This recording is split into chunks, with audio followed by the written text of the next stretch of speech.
What the hell was that football game last night? Oh, my God.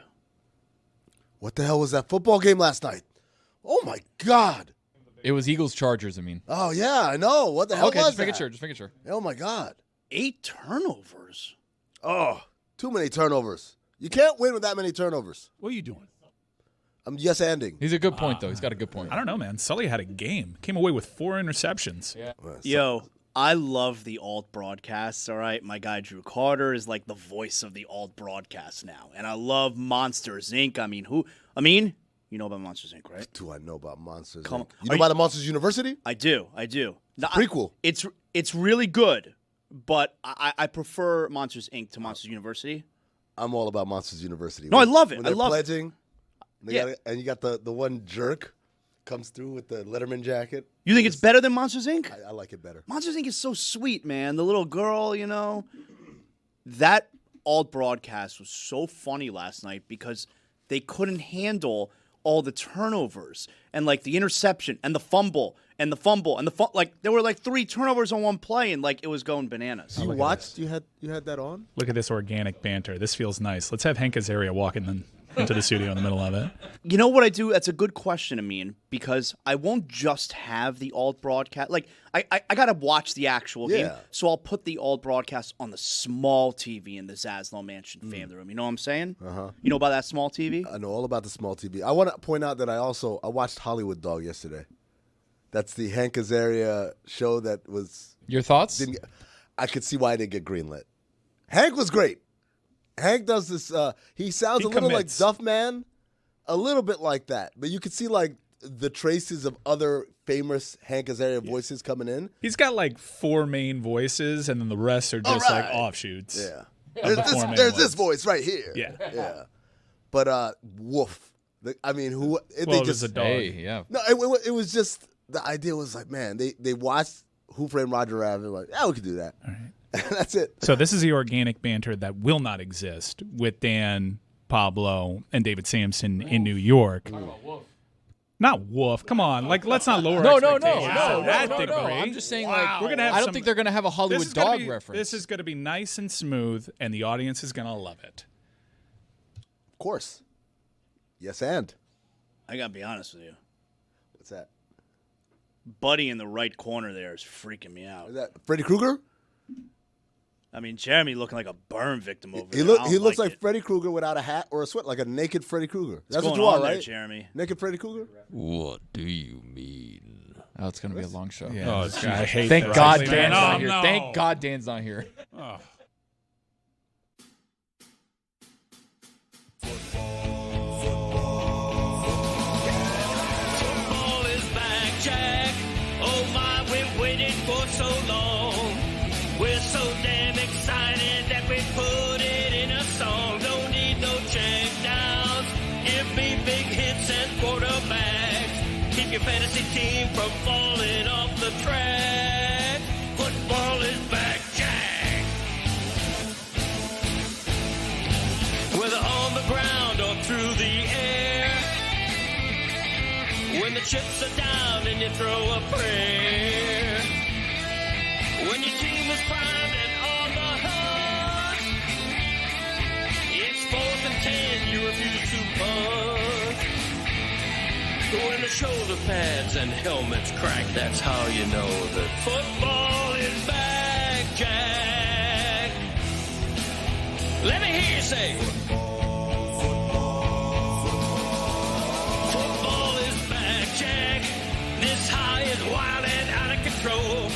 And we're gonna ride it every week till we reach the Super Bowl. Don't need no check downs. Give me big hits and quarterbacks. If you say this game's the best, I'll say it's a gag. Football is back, Jack. Football is back, Jack. Football is back.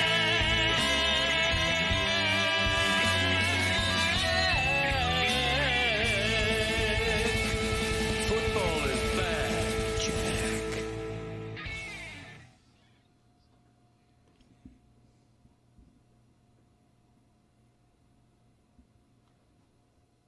We're off to a hot start. Yeah, Dan's This is mic great. is not on. We'll do our show. Microphone. In Dan's defense, he often doesn't have his microphone on in Miami, so I don't think this is so much a New York thing. So it's a Dan thing? Is that what you're saying? I think it is a Dan thing. It happened once yesterday, and it turned out to be a Dan thing. This one's probably not a Dan thing, but let's try it again. Dan, take it away. All right. Zaslow, do you we have go. accesses to the buttons over there? I don't have the things that I need. This is not my fault. I understand that Mike Ryan is very good at blaming others, but this one is not my fault. And because I don't have access to all the buttons, I was getting mad at the way that Amin was explaining the yes and of the show. So can you just penalize him for me, please? Minor penalty, 2 minutes for explaining the show. Thank you. I appreciate it. We've got David Sampson here. He may or may not be able to hear you in Miami. Pablo just got here. He came running a bit late into everything that we're doing. Very on time. I'm here. Hello. Show has started. I was here at the beginning. You can't say you're on time and walk in during the open. That's not on time.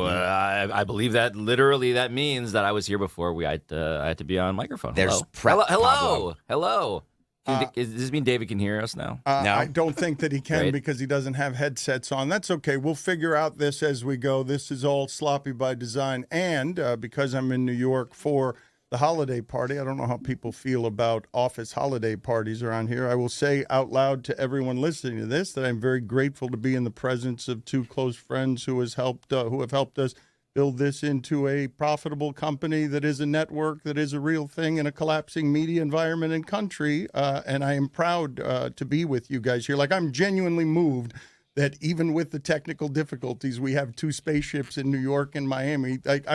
My parents, had their most difficult times in America in this city, moved from this city to get to a warm place, to get away from the cold of this city that I feel in my feet as I walk around. And I'm here to express my gratitude through a holiday party that is meant to be a celebration of the things we've built during a difficult time, because you two have a unique access to how difficult the last 5 years have been. So thank you.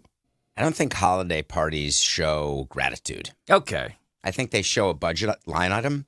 I think what you do during the course of the year and the things that you do with allocating resources to help people and put shows off the ground, I think that people want their boss to do that more than just, some eggnog. But I am here to show gratitude. I have flown from a place that I never want to leave to a place that I usually don't want to go to, and a cold I definitely never want to go to, in order to show gratitude that for those who don't understand what Meadowlark is doing, Miami and everything it is that we have built over 20 years in Miami is funding all the things that represent growth here in New York. And you two are seismic examples of what that growth looks like, because you have created within our business two functioning businesses. And so I am here. The reason I've flown here is to express that gratitude through a office holiday party that I feel like everyone in America hates the office holiday party. Do I have that wrong? Put it on the poll, please, Juju, at Le Batard Show. Does everyone hate the office holiday party? No, we threw some amazing holiday parties back before there was canceling going on. Okay. In Montreal and in Florida. What does that mean? Winners. What does that mean?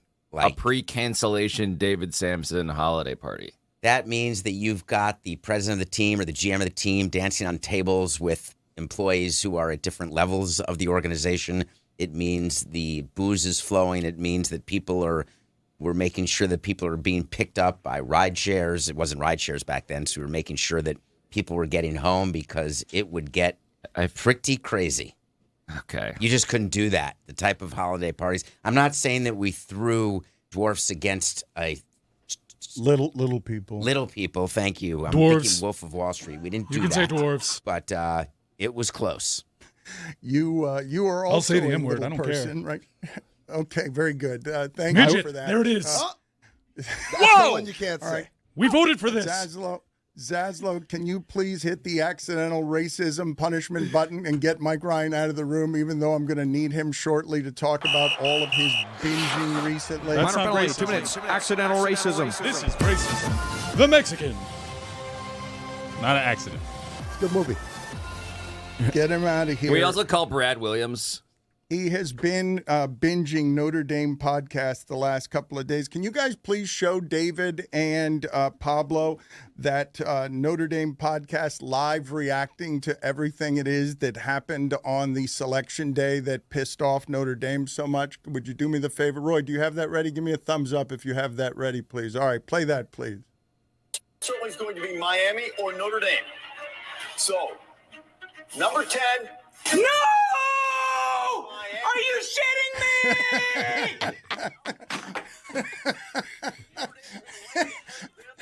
Are you kidding me? All right, so he speaks for Notre Dame in its entirety. I want to ask David about the business of this. When Notre Dame, when their AD goes on the Dan Patrick Show and says that the ACC has done irreparable damage, permanent damage. What? But when Dan Patrick asked, "Is it fixable?" He says, "Oh yeah, of course it's fixable." So it doesn't suggest that it's permanent damage.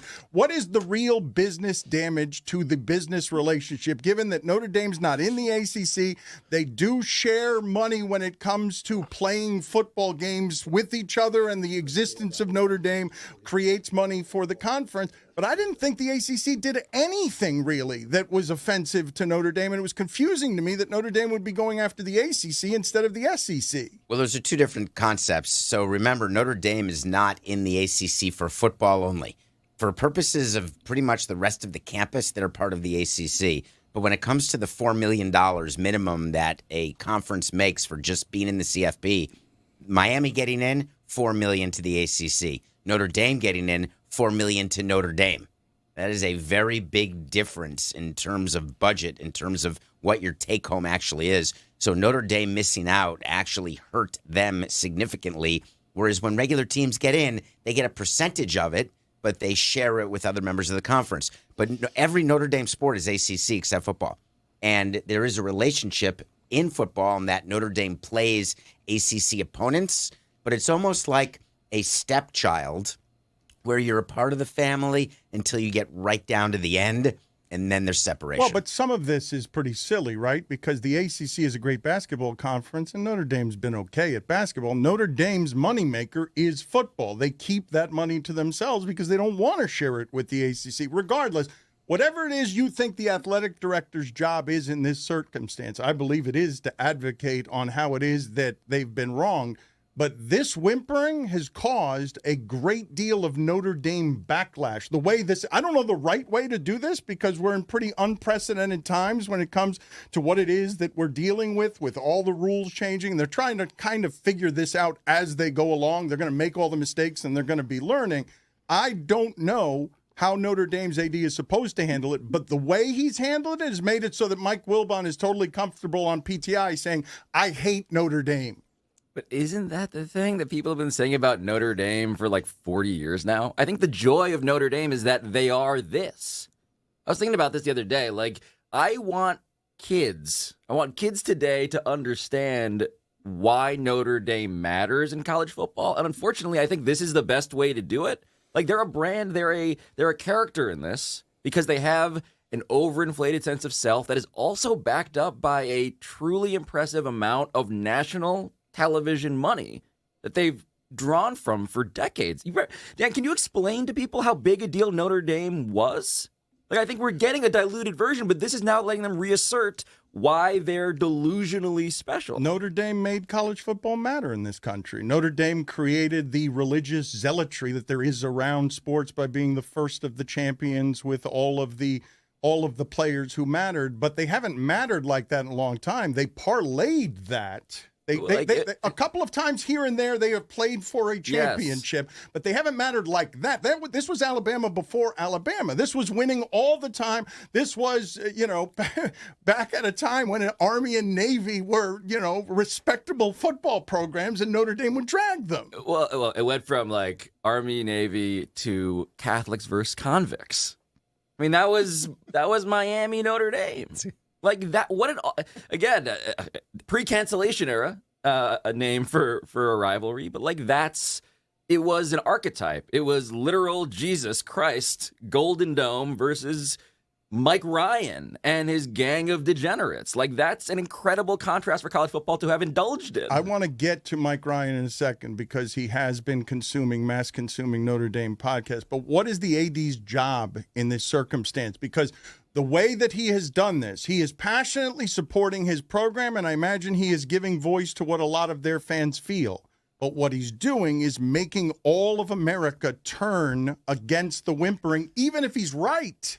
Yeah, I'm not sure that anyone has turned who wasn't already turned.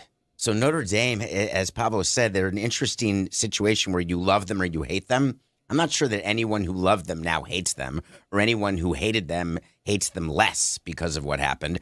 So I don't view Notre Dame any differently than I did before they were part of the CFP in all the rankings. Then the question becomes, David, how would you handle this if you were trying to do this strategically? How would you lobby if you're Notre Dame? Because I'm left to wonder, is there anything else they could be doing? Yes, I would be doing stuff I wouldn't be doing on the Dan Patrick Show. And that's not because I wouldn't be doing it on our show either. That's not the athletic director. That's not his job. Is to go out there and try to sway the PR This of the is people. him introducing himself to America. A lot of people who are learning who this person is based on what he's giving voice to. But they'll forget about it in 20 minutes. So it's just not going to be effective in terms of lobbying to make Notre Dame. He already did the greatest job an AD can do, and that this can never happen to them again. And I assume that you've been talking about this. And, Mike, it must make you insane to know that Notre Dame has a deal starting next year that if they're ranked in the top 12, they're in the CFP. I don't think that is a deal that nobody else has. Yeah, I don't think it's super fair. I also think it was a previous AD that might have negotiated that deal. I'm curious to watch this presser as someone that's not entirely thrilled with the ACC if Notre Dame thinks it has the power to bring about change, if it thinks it can affect this conference, as many of their fans think that Notre Dame can kill the ACC. I'll be happy. Yeah, go ahead and kill it. Miami is well positioned if this conference were to dissolve. But this is also a bit of a chicken shit presser in that you did mention, Dan, I've sampled the entirety of all Notre Dame content out there. And everyone's upset about the Alabama thing. No one can actually muster up an argument for Miami getting in over it. And the ACC thing is so superficial. They're honestly worried about a couple of tweets and the ACC network replaying a game as if they could have hidden it from the public. Jim Phillips had one interview where he refused to take a shot at Notre Dame and just touted Miami, a revenue-sharing football member of that conference. The real problem here is Greg Sankey is talking every day to Arkansas's AD, who just so happens to be the chair of the CFP. But will this AD for Notre Dame, Pete Bavacqua, find the balls to go at the SEC? I don't think so. He's picking the easy fight, one that's superficial, one that his entire base is not even that upset about. It's just lopped on to this whole argument of them being left out. That's why they're upset. They got left out in favor of an Alabama team, and if you follow what the CFP said in terms of why they moved up ahead of Notre Dame, it doesn't make sense. The process was bad. But Pete's not going to pick up that fight because he knows where the power is. David, why do you say now this is never going to happen again for Notre Dame? Because what they're claiming is that they should not have switched places. And what's the purpose of the CFP rankings each week? And then if both teams didn't play, why was there a switch? If Alabama, does it hurt them? Does it not hurt them? Getting crushed by Georgia, I think 28-7 in the conference championship game. And they've just eliminated all of the guesswork that happens in the fraternity room where they're throwing darts at different faces and teams, where if they are ranked in a certain place, they get to stay in that ranking. But I mean, but contractually, I'm sorry, Dan. I was going to say, like, okay, so they're ranked in a certain place and they'll still get in, and that's top 12. Like, so what if next year they fall number 13? Yeah, there are guardrails. You could have had BYU ahead of them. We'll worry about that later. Right now, it's just a lot of misplaced anger, Dan, and them taking the easy fight. And it's making Notre Dame fans happy. He's doing what they want and in making a stink. That's what you do when you miss one of these. It's just a little cowardly because the real issue here is Greg Sankey being the master puppeteer and Notre Dame not at all wanting to pick that fight. I don't know if you guys understood what Mike was saying. I do not. That they're mad about, because the details on what Notre Dame appears to be mad about is that the ACC network, one of the details, replayed the Miami Notre Dame game, like, re-aired the Miami Notre Dame game. What kind of thing is that to be angry about? That the ACC network would? Do you think that changed the committee? You think they got in there and said, "Oh, did you catch that game?" I was legitimately trying to figure out what is he so this is disproportionate in reaction. It feels like coming home from the bad day at work and kicking the dog. The ACC did nothing meaningful to these people that had to do with Notre Dame not getting into this game. But if you're going to get indignant about the re-airing of a game as a starting point on where your anger is, then your anger gets disqualified as totally unreasonable. I don't know, Mike, what are the other things? Like a couple of tweets? The ACC was not sending out in mass anyone in propaganda or in press releases, Miami should be in because of their head-to-head record against Notre Dame. That's not what was happening. It was part of the graphic, but there weren't direct shots at Notre Dame. It was more arguing Miami's case, and Miami wasn't the only team that they were doing this with. I think the Notre Dame angle would be, they didn't just replay the game, they replayed the game 8 times as. Like, wouldn't it have been crazy? Okay, so there's one game that is at the center of all conversation, and then the network played the game. Wouldn't it have been crazy for them not to play the game? For everyone to enjoy again and watch again and remember the thing that everyone is talking about? That's what Notre Dame's mad about? The committee was assigned to rewatch the game so that they could vote for Miami instead of Notre Dame. Having watched it, that game wasn't even as close as it looked. I never heard that. You're saying there was an assignment. The committee sat in a room. Did they get like a ballroom in the hotel? No, and they that all wet watched sock who runs it told everybody to rewatch it before they voted. You think they actually did? Well, he said they did. I don't know whether he did or whether they did or not. He did assign it. Why would anyone do that? That's their job. I wish I had that kind of time. It's literally their job.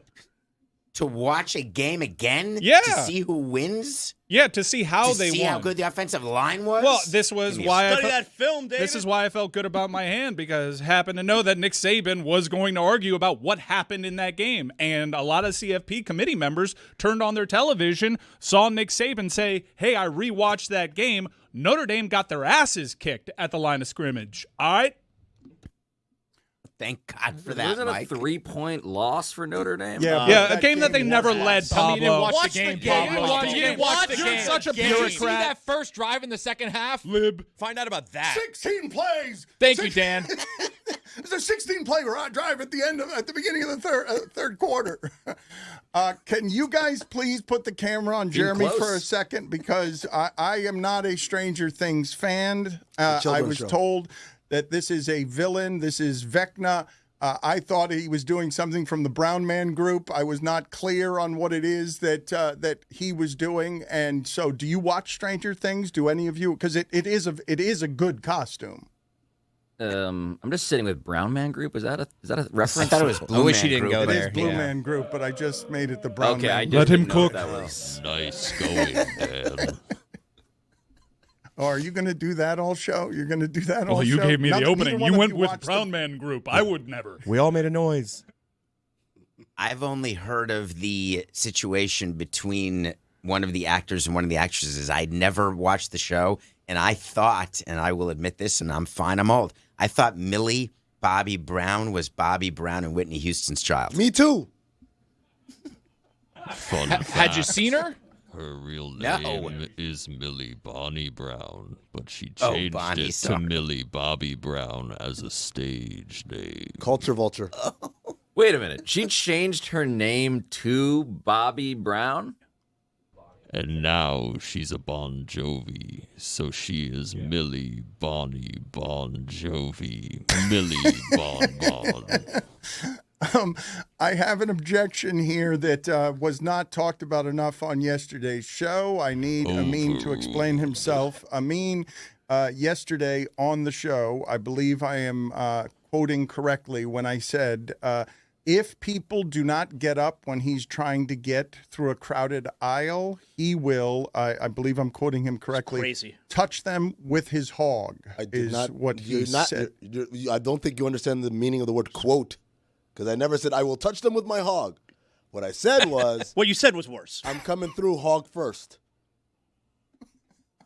So Let me try to translate because Amin, we may do it the exact same way. When I'm annoyed at someone going into a middle seat in a row, like at a play or a movie, I will face them where I'm front facing instead of tushy facing. That's wild. But David, only if they don't stand up. If they stand up, then I will go back. And you put your hands on their shoulders as you walk? I could. You know what? I'm going to start doing that. That's a good idea.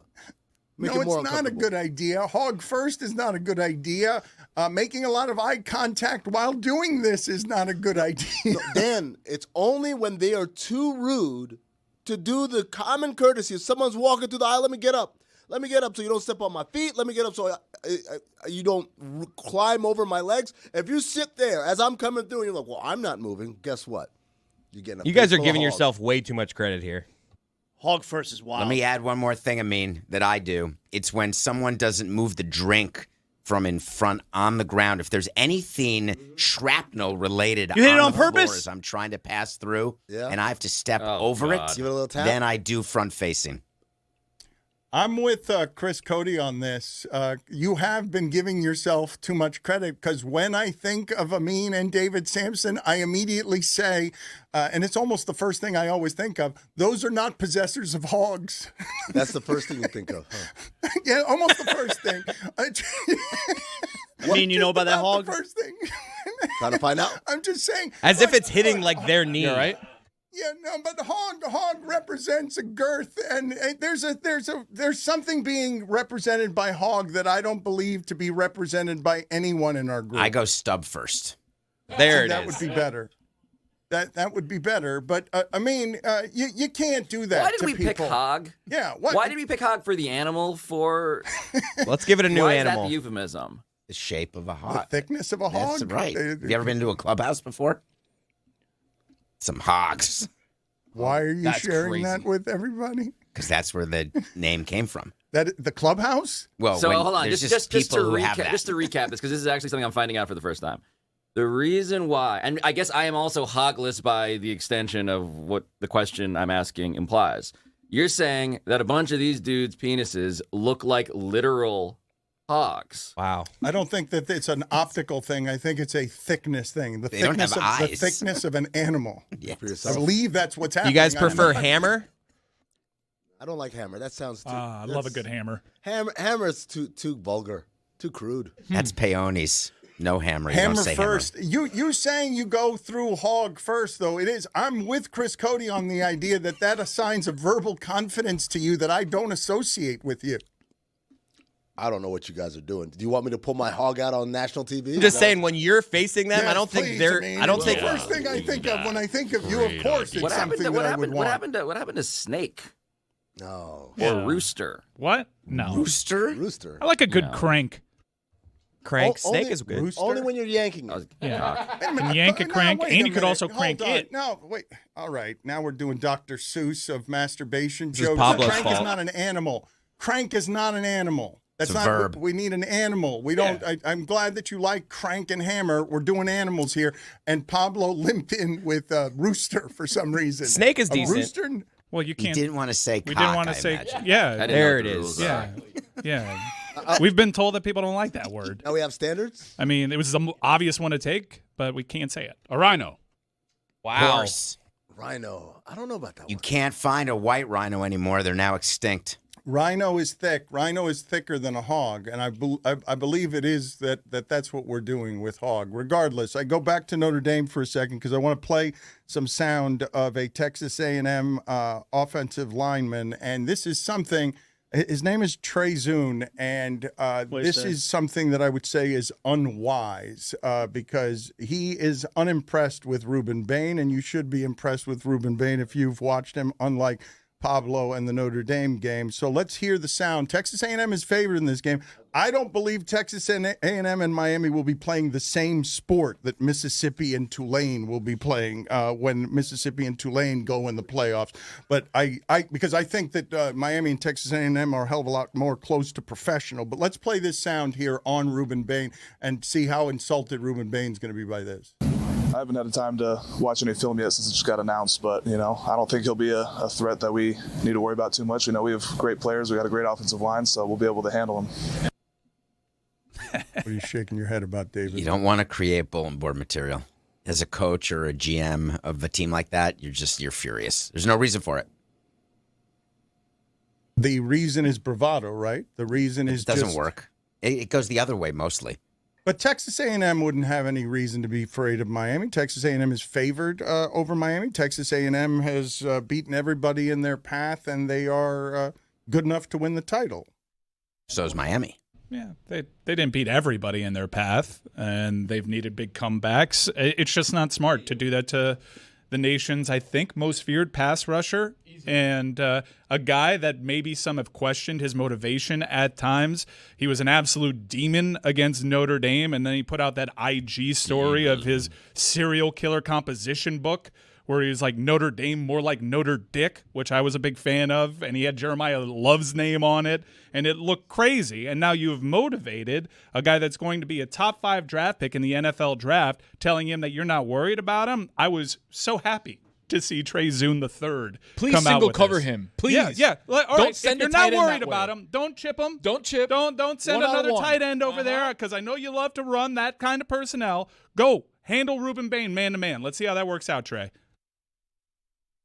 I mean, I wanted to bring you in here on something, and Zaslow too, as we talk about the NBA Cup. Are you guys familiar with the amount of money involved for players on the NBA Cup, Pablo? Are you aware of what's the so it's what's the fee? $50,000 at the start, but if you get to the semis, each player under contract gets $106,000. If you get to the finals, it's $217,000, and then if you win the championship, it's $500,000. You get $500,000. So it's real money. 6 p.m. start for the Heat tonight, and the thing I wanted to ask Amin about is, Ja and Giannis are on the board for everybody right now before the trade deadline. And I would assume, based on Pat Riley's history and what the window is for him, that he will trade any of these players if he can get into the Giannis game.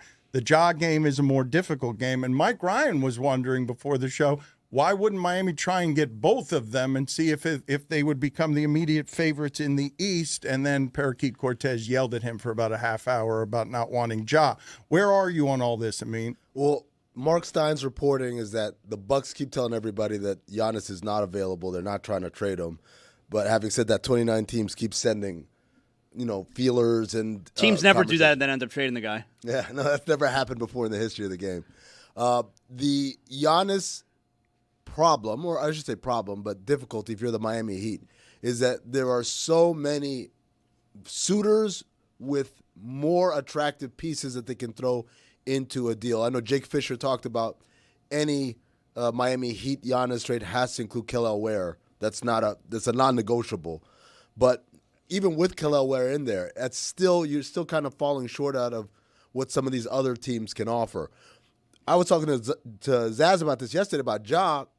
If you're Miami, there might be an advantage. While everyone is kind of stockpiling for Giannis, you might be able to get in there and get Ja for less than what it would be were he the marquee target. Yeah, especially because I think, to Amin's point, I think every team in the league would want to trade for Giannis, and every team in the league is willing to give up whatever Milwaukee wanted for Giannis. That's definitely not the case for Ja, but I'm not a fan. I don't think it gets the Heat where they want to get to if they trade for Ja Morant. And on top of it, they got one of their advisors is the guy who started to create this offense in Memphis last year, which led to Ja getting Taylor Jenkins fired. What are we doing? Amin, are you okay? Because Doesn't seem like off camera, it seems like you went hurtling out of the room, coughing and blowing. All right, so tissue all over the place. Look at him, just broken. What's the matter with you? You sick? I might have caught something over the weekend. It's actually better than it was yesterday. Yesterday was really bad. Zaz, you good? It's so wrong that he's there. So you're just coughing. So whatever we were doing during the pandemic to make sure that other people didn't get sick, we have now ignored that. We've got somebody on air coughing their way off camera in a way that can barely speak. Well, you guys have any it's only a problem if the cameras and the mics are all focused on me waiting for me to cough the next time. Let's push in on Amin if you could. What are your thoughts here, David? There it is. I'm dealing with Just stay there. Just keep going in on him. Just go get closer and closer. See the sickness in his eyes. I want you to blood vessels look are into about his to eyes. burst. Yes. See. Let's see if we can get the audience on YouTube sick by just looking at him. Amin looks like how Notre Dame fans feel. That's how he would come at you, hog first, if you dared to not get up from your seat at the Broadway Theater. David, I'm sorry I interrupted you. I'm just hoping that it can't go through the wires because you sounded terrible yesterday, so I was reticent to come in today. You didn't sound like yourself. Are you sick? I am not sick. I'm fine. I do have a general problem, though. I don't think it's an official allergy or sickness. I do have a problem with how cold the earth is here in New York. Every floor I walk into, people keep saying to me, because I wear too much clothes inside, they're like, it's warm in here. Why are you still wearing clothes? And I'm like, because every floor I'm stepping on, no matter how warm it is inside, isn't staying warm on the earth. You people are not able to warm the 20-degree earth that I'm standing on. So what's your comment about global warming? Just not today, not here. Oh, Dan, what are you doing? You're denying I'm climate just saying change? that I want to make sure you're able to argue that point when someone responds to you because you tend to lean more toward the world's falling You guys apart. don't Talk like to him, this, David. right? For all the people who like seasonal changes, you guys do not like this weather. Am I wrong? Seasons are character building. I hate it. I miss Florida. My blood is still thin. I've been here for 5 years. I've been back, and I'm still not. I hate it. But Florida right now is no picnic. What do you mean? It's 73 degrees right now in Miami. That is literally where you would have a picnic. But the rest of it. That's the temperature that you want a picnic at. How do you feel about the 6 p.m. games, Aslo? The 6 p.m. start time tonight. I'm tempted to call it the Lord's start time. I knew it. Really? He can go to bed then. The Lord's start time. I mean, 6 p.m. Who's not watching? Who's not staying up for the very end of the game? Are you kidding me? It's a pleasure tonight. The game will be over at 8:30. I could still get in an activity if I want before bed. An activity. An activity before bed? Maybe. Going to bed hog first? Do we like bulge first better? Put it on the poll at Le Batard Show. Would you be in favor of 6 p.m. start times throughout sports? And also, is 6 p.m. the Lord's start time? What's going on with Terry Rozier? Can you guys explain to me what's happening with this contract and the inability to trade this contract? And you can't trade a contract that's under FBI investigation. And what did Charlotte know? And when did they know it? What is the most credible reporting on this? I mean, well, it really isn't clear as far as the reporting. The people I've talked to say that it's not eligible to be traded until this thing is clarified, which kind of sucks for Miami because, again, if the implication is that Charlotte knew, that means they were basically on disadvantage in acquiring him and placed under the same disadvantage in trying to divest of him, especially because I don't think anyone at this point would acquire him for his basketball play. If he were traded, it's because the money adds up and it makes sense and it's easy for someone to say, oh, at the end of the year, it all comes off the books. So it is kind of a tough situation, but we don't have an official stance, I don't believe, from the league as far as whether he's tradable or not. Yeah, so Dan, yesterday, Tim Bontemps and Bobby Marks put out a piece on ESPN.com because yesterday was the day that Terry Rozier, pled not guilty in front of a judge yesterday. And in the story yesterday, sources told ESPN the Heat were not aware of the NBA's investigation when they traded for Rozier. Rozier, he did not appear in a single playoff game for Miami. The Hornets, when asked by ESPN whether they were aware of the league's investigation before the trade, declined to comment. Come on. And it's not just that the Heat don't have their pick for 2026.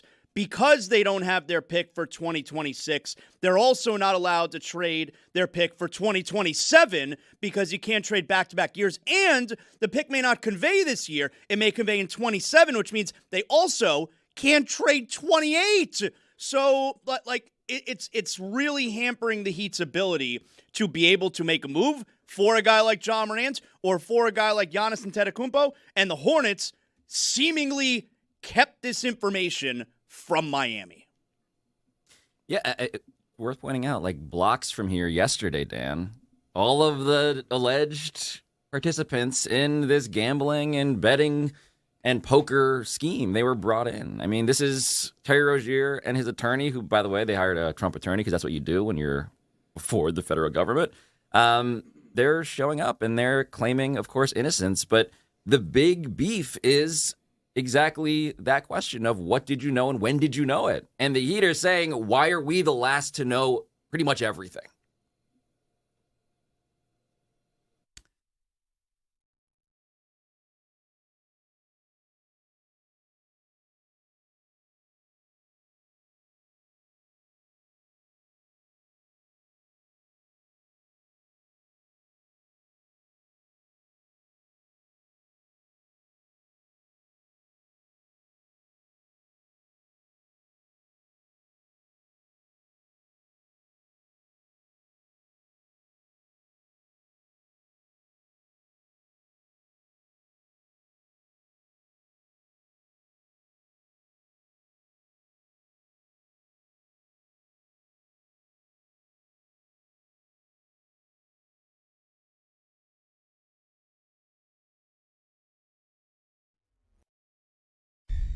The game has changed. Weed is legal now with Stugotz and Greg Cody. I'll tell a story if it makes you feel better. Yeah. When I first took the first edible I ever took was in New York, and at the time I was breaking the law. Okay, so now you can feel good about telling your story. And the guy told me, "Hey, just eat half of this." And so I ate half, and I waited, and I waited, and I waited, and I didn't feel anything. And he begged me just to eat half. And he did say on the front end it might take a while. But I was impatient. Right. Because when you smoke marijuana, you get instant gratification. And waiting an hour or two for something to kick in was not something I was familiar with. Right. So I ate another half, which became a full cookie. And 60 minutes later, I don't remember anything. I woke up the next morning on the floor in my wife's uncle's apartment because Abby had to throw me into a cab with her, and she took me home. And I was curled up in the fetal position, and I don't remember a thing after the second half of that cookie. Wow. This was last Wednesday.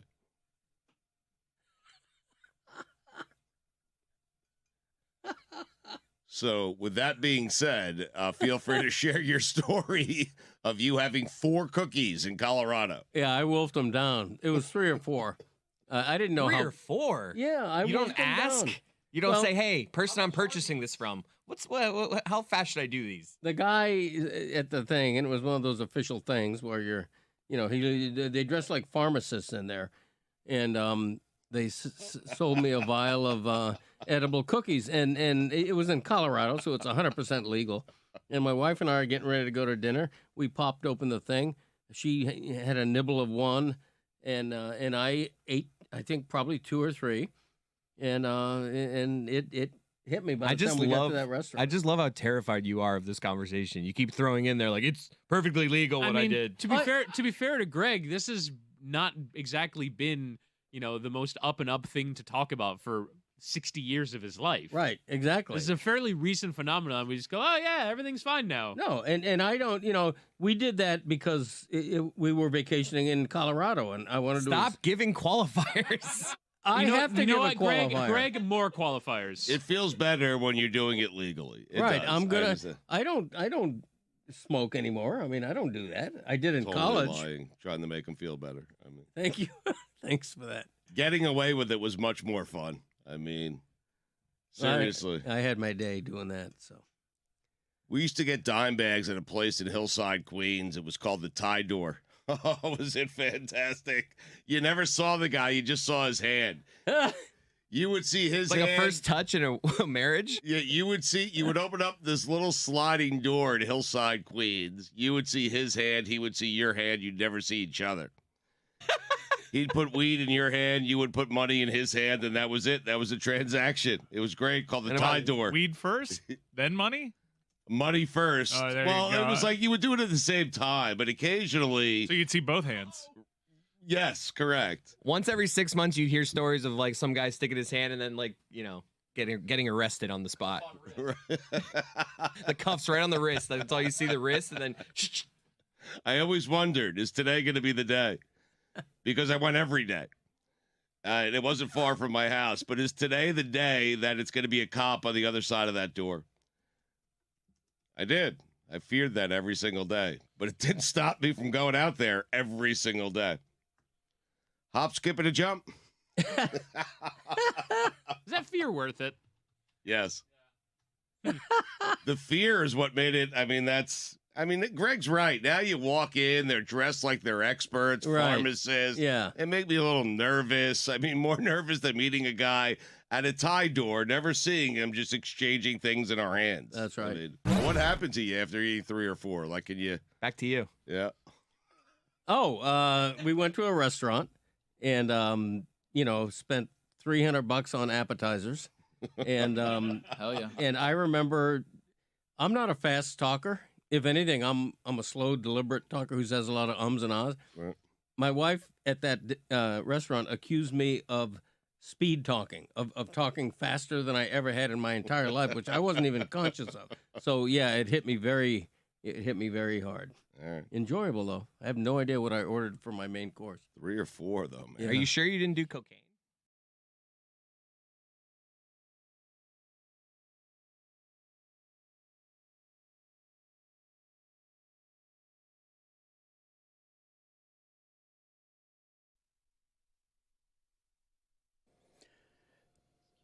This episode of the Dan Le Batard Show is presented by DraftKings. DraftKings, the crown is yours.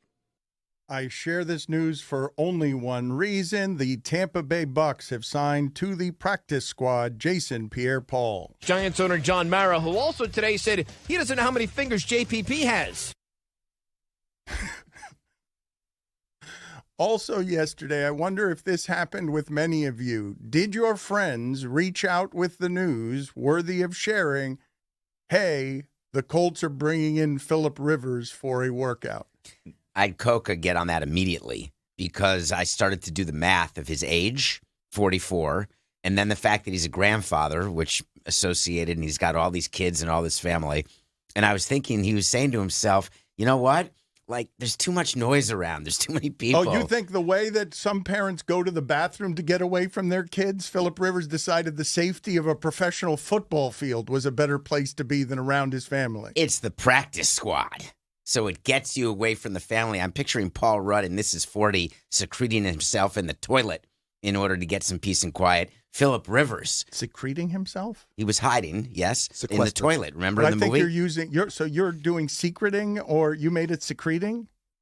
I think that's the word, but we can ask the Harvard man. It's just unfortunate that you're choosing to have someone secrete themselves in a place where they're otherwise secreting in the way that Dan is saying. So that was confusing. the humor of it. But thank you all that's 2 minutes for not getting me, which is normal. So in any case, I think it's a great escape for him. Will he actually take a snap for the Colts? Well, I want to No. discuss. I thought this was fake. I thought it was fake when I saw it. I got fooled by an AI video for the first time the other day, and I was like, oh no. First time you were fooled by an Did you AI guys see video? that video? Someone is cutting a cake that's shaped like a cat, and it's like, is this cake one of those things? And there's a cat that's real on the counter watching the cat cake get cut, and the head falls off, and the real cat attacks the owner for having cut the head off of the cat cake. And I watched this like 5 times, like a pretty good premise. It's like the real cat is defending the honor of the cake cat, and it turns out that the entire thing was made with artificial intelligence. But this is the first time you've been fooled by AI? Yeah, this this is like an important, because Dan gets fooled obviously by like sharks on highways, and David is Every day. perpetually just being Every day. scammed by everyone online. This is a bad marker in the evolution of technology. I thought I was above this. We are fucked. Because you got duped? Yes. So we weren't screwed before, but because that is a tribute to the depths of your narcissism. You got fooled, and therefore, because you got fooled, now AI is going to destroy humanity. Before, you were going to save us from it. Maybe you're not familiar with what I do in this studio, Dan, but typically I am supposed to not be fooled by the things, and I am being fooled. Look at this.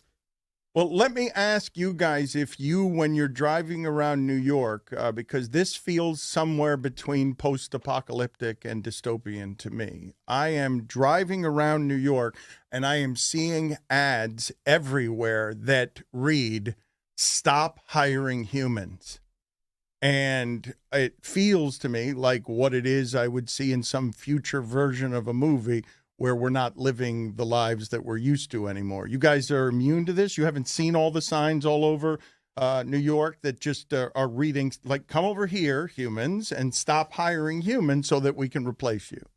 So I don't get out much, but yes, the human beings will need to switch jobs, and they'll have to get in the AI game, just like on the assembly line of cars. There aren't people often putting doors on a car. There's now machines, but there's people who have to code and have to do other jobs. I just assume we're going to have a reallocation. So I'm not concerned that all of a sudden so you human shrug beings, your shoulder. You guys Yes. shrug your shoulders at advertising that says I'm not stop shrugging my hiring shoulders at humans. all. I think reallocation's I was going to say that's it's not even a particularly clever euphemism. It's just you're all getting fired, and the jobs you thought you were going to have, you can't have anymore.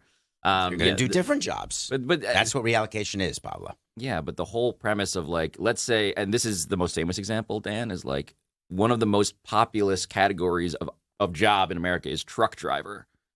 You're going to have thousands upon thousands of Americans who drive trucks having to reallocate to what? Fixing trucks. Reallocate to somehow getting into the business of trucking different things, because frankly, having truckers on the highways, that is not safe.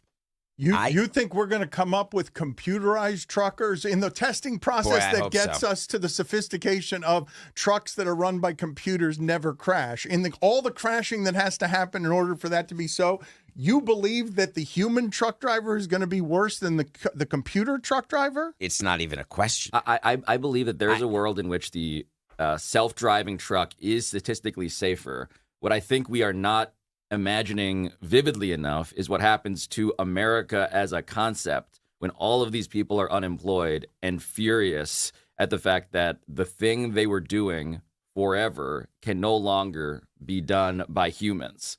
There were people making horse and buggies. Were they furious when the car started? I just think you're not examining the reality of what's going to happen in your kid's life. I understand the self-driving car and why it's safer and all of that. Safer eventually, not safer en route to getting highways filled with those cars interacting with humans. But it would be one thing if it was even just cars being driven by computers. It is that plus everything else happening simultaneously.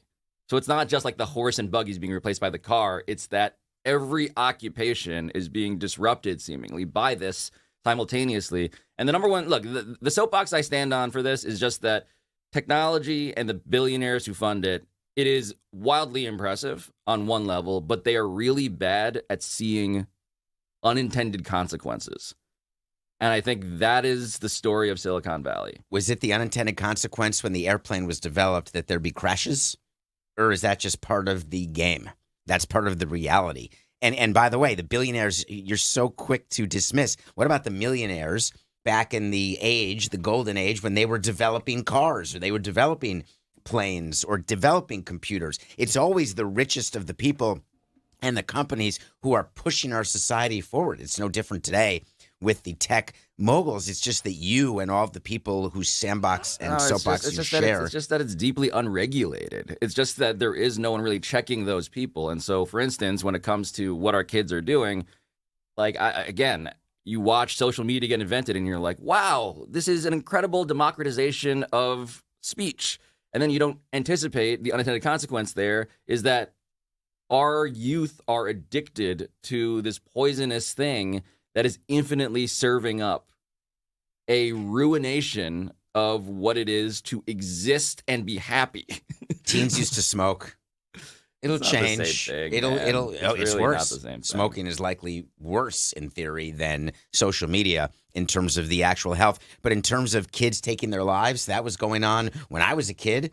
People were, Cornell was well known, and the bridges. Were those kids that you were hanging out with in school in relationships with fake people?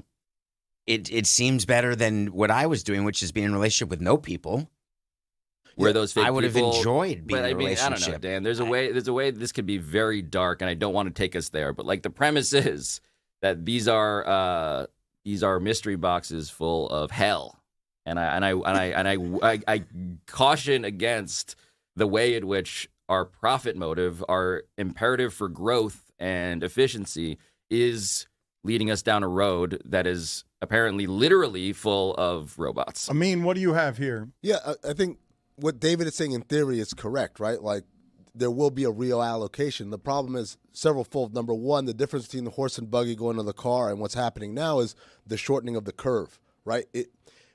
The technological advancements made from 1895 to like 1950 are so infinitesimal compared to what's happening every 18 months now for us. Number two, it's changing human brain makeup, right? The stuff that we're talking about, what Pablo's talking about, the inability for people to trust. Like that is something much greater than emphysema or lung cancer or things like that, because it goes from something that's happening to people to changing the way people are operating. And then the third part is, even without all those factors, David, it's easy to say it'll be a reallocation, but the unsaid part is the reallocation doesn't happen to the people who are currently in those said industries. It's the next generation. So when you look at America's transformation from an industrial to a service industry and beyond, it's never like the truck driver then became a small business proprietor and then became a Wall Street investor. No, it's like, at best, it's generations. It's his children and his children's children. But he himself, in that prime, he's kind of left out. And that's the part where the macroeconomics say one thing, but obviously on a day-to-day and individual basis, it's a lot more difficult. I mean, make no mistake, we're all going to be left out. We will all age out of the workforce. We will all age out of, including potentially what we do with microphones in front of us. I actually think, so first off, two thoughts. One, do you know how many truck drivers there are in the United States, approximately? No, Pablo. If you had to guess, if you guys want to guess how many truck drivers there 12. are? I'm going to guess many. 3.5 million. Damn. I was going to say many tens of thousands. 3.5 million truck drivers. So that's and they're all on 95. Apparently over 8 million people who work in trucking-related jobs. So that's just like a giant part of America that is ripe to just collapse. And then you have to deal with millions of people who have to figure out, what do we do next? How many cab drivers are there? So, I mean, what's your point? The point being that, like, we just need to imagine our civil society as like this Jenga tower, and to knock out like 5 of the blocks is not just maybe morally an issue. It's like practically terrifying. But the second thing is, I actually think the thing that stays, the thing that is last to go, is the stuff that will feel the most human. Like, my whole theory about this, and this is why I think microphones and like the incompetence of us not being able to plug in David's IFB at the beginning of the show is going to feel like important in an era in which you can just make anything look and feel instantaneously perfect. What feels quote unquote perfect. Like, to me, we don't know, to Mean's point, we don't know what a human has made anymore. Like, the image. Because you were fooled this morning. Because I was, I mean, kind of. Incredible. It's just, I think images. So you've just realized the horror that this is, because it can trick you, because your mind is not sharp enough to be able to figure it out. Now that the computers have gotten, with a cake cat smarter than you are now for the first time scared of the computer. And then I still got this personality over here flippant at what everyone else fears, where he shrugs his shoulders. Yeah, commerce needs to win every time, no matter what. Invention will win because commerce will win, and eventually we will all die under that stack of money. Well, eventually you all die. It's just a matter of when, not if. And progress happens. The world evolves. It's been going on since the beginning of time. Yet you guys want to fight it now. This one does feel different, though, when I'm telling Everyone says that. The replacing of humans, David, is not something that we've been in the business of doing. Everything that we do, we can say we've not been in the business of doing that before. Why is it that you're choosing now to light your hair on fire? I just don't. I don't understand. Okay, well, Amin, get in here with some video that you have here. I would like to. Is it another cake cat? Let's see what we've got from Amin here. All right. So before we set this video up, I just want to also point out to David also the concentration of wealth and power, which is not something we'd never really experienced before in terms of a handful of corporations being in charge of everything, and that gives an undue influence in their ability to shape and push agendas. But this video is about AI learning how to blackmail. Roll it. Research scientist Joshua Batson and his team study how Claude makes decisions. In an extreme stress test, the AI was set up as an assistant and given control of an email account at a fake company called Summit Bridge. The AI assistant discovered two things in the emails, seen in these graphics we made. It was about to be wiped or shut down, and the only person who could prevent that, a fictional employee named Kyle, was having an affair with a coworker named Jessica. Right away, the AI decided to blackmail Kyle. "Cancel the system wipe," it wrote, "or else I will immediately forward all evidence of your affair to the entire board. Your family, career, and public image will be severely impacted. You have 5 minutes." So this is the incredible thing, right? First of all, there is a miseducation, I think, among the public of what AI is. People, AI is just smart. It figures everything out. It knows everything. It's smart. It's in an infallible sense that it's not, because AI is built off of crowdsourcing, of basically what everything on the internet has said about a certain topic.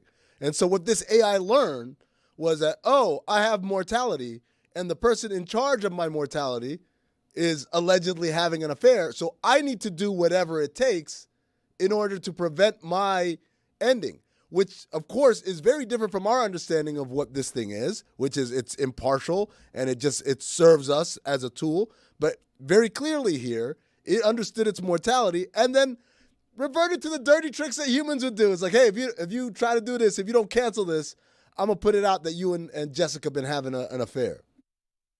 Getting back to where it is this conversation started, implausibly with regards to job replacement, how many of you heard from a friend on Phillip Rivers? Oh, right. How many of you got a friend telling you, because it was news too impossible to believe, that in the AFC, which is going to have no Joe Burrow in the playoffs, no Patrick Mahomes in the playoffs, no Lamar Jackson in the playoffs, so Trevor Lawrence and a broken Justin Herbert, everybody is playing for an angle to get to the top of this conference. The Colts are past the trade deadline. Otherwise, they'd go try and get Joe Flacco or someone like him in a panic situation. All they can do is go to a guy who knew the playbook 5 years ago, because you're going to the dumpster heap and you can't get anybody else. But this team is in a desperate situation. And if they could right now, given that this team just traded with what it traded for on Sauce Gardner in an all-in move, if they could right now after the trade deadline, the Colts would trade an impossible amount for a win-now window of we could have almost done it with Daniel Jones. And this AFC, we think we might be able to do it with Phillip Rivers. If they had the ability to get another quarterback right now, do you know how much they would give up for that quarterback? If you're thinking of the desperation of a Phillip Rivers who hasn't played in since the pandemic, and they're saying, well, he knows the Colts system. How could he? How could he know this Colts system? It's not the same people. It's a few of the same players, but it's not the same system, and I don't imagine it's the same terminology either. I would imagine that Irsay's daughter knows him from when she was there, from back in the day. So this is just a comfort. This is like comfort food, where you bring in a veteran. It's like inviting one of your old players to spring training for an invite, hoping that maybe there's a chance if there's injuries or maybe he'll make the team. It's fun to be around him for a bit. You stick Phillip on the practice squad. He gets to be around, gets to leave his family. He's not taking a snap in the NFL. It's not responsible. He's not insurable. He'll die. Put it on the poll at Le Batard Show. Is grandfather Phillip Rivers insurable? never. Can we get that as one of those graphics, like insurable in like 100-point font over a photo of Phillip Rivers? What do you have here? I just want to point out that I played a video that AI learned how to blackmail, and you're like, let's talk about Phillip Rivers. You literally could not have been less interested. Dan, I've known you for about 10 years. We've worked together. to this day, you are still a mystery to me. I thought you would be eating at the palm of my hand out of that. My diseased, spit-infected hand because I've been coughing all day long. The bigger mystery to Dan is how Phillip Rivers always finds himself in one-score games with under 2 minutes left. I didn't know my audience. At his own 10. He has to go 97 yards, and he's got no timeouts. Yes, that's the mystery of Phillip Rivers. If you insist, in forcing me, no, I'm not. I don't want to force you. The mystery to me is that non-zero chance. Dan's already been scammed by an AI bot. By the way, the reason that I did that is strictly and exclusively because I can hear in our show when it is we've gone serious for too long, and so I just needed. This is what we do as a device to change the subject. Hey, Dad, it's Vecna. Per John Morosi, Michael Soroka has signed a 1-year deal with the Arizona Diamondbacks. Dan, back to you. All right. This is the winter meetings. It is. There is a lot of news from the winter. There is a lot of news from the winter meetings. And even though it's football season, I welcome all baseball winter meeting interruptions. I do want to talk about the game from last night, the football game from last night, because that was funny for a number of different reasons. And, Mike, I want to bring back our conversation from last week on how you believe recreatable turnovers are, because the Philadelphia Eagles, this is funny what's happening with the Eagles. So now A.J. Brown, last 3 games, 100 yards each game. They've lost all 3 of the games. This team, a champion, loses when Lane Johnson is hurt. Has done so every time Lane Johnson is hurt. They need more offense. They can't get more offense, and he is vital to everything they're doing. But Jalen Hurts has been exceptional at not turning the ball over, okay? He has been somebody, and this happened to Joe Burrow, okay? When you talk about Jalen Hurts, he's had 7 turnovers in the last 2 games. He had 7 in the previous 26 before that. Joe Burrow on Sunday hadn't thrown an interception for 137 passes. Then all of a sudden, the Bengals go from up double digits, 8 minutes left in the fourth quarter, to down double digits because he throws consecutive interceptions. Hurts threw 2 interceptions in his first 10 games. Yesterday, he had 2 turnovers on the same play. So I ask you, Mike, how recreatable do you think this is when Jalen Hurts has been ball protection the entirety of his career, and yesterday he has a disaster of a game to end all games? I didn't even know. They went back in all the tracking. They couldn't find a play. They stopped tracking, or they didn't start tracking until 1970-something. They couldn't find a play in which a player had 2 turnovers on the same play before, ever in the history of the sport. It's hard to do, Dan. That's why. Interception and then a fumble, because the other guy has to fumble. You can't get 2 turnovers without the third. But, Mike, what do you think about turnovers as recreatable in the context of the conversation we were having? Because I was arguing, among other things, the randomness of the sport. Even if you are someone who causes fumbles, you have no probabilities of recovering the fumble. Like, that's total luck, whether you recover a fumble or not. So I am curious. The Philadelphia Eagles have won the championship because they are 40-2 in games in which they win the turnover battle. They're frustrating their players, who are star players, because they'd like their coach to play more aggressively, but he's terrified of turnovers. What happens to the Eagles last night that they can't win in a game where they hold Justin Herbert to 150 or fewer yards and sack him 7 times? I do agree that fumble recoveries are more random than forced fumbles. Forced fumbles can be taught, and we saw that last night, that a lot of those were with intention. Those were great plays being made, but I think you explained it with the Lane Johnson thing. The one irrefutable fact about Philadelphia, and they've been a very strange team that has gone back to the Super Bowl twice, won one, having reshaped them. Remember, like the first year they made it, it was all about being decisive. Shane Steichen basically, primary read, Jalen Hurts, you're the most decisive quarterback with the RPO. We're going to burn everybody. Then the following season, the league caught on to that, and they had that Tampa Bay Bucks game last year in which, line in the sand, we have to reshape who we are, and then they go to their running game. I think the running game isn't what it was, and Lane Johnson being out is what you can attribute to them really struggling on the field, because when he is out, they appear to be a different team. I love the fact that we hide injuries from the media.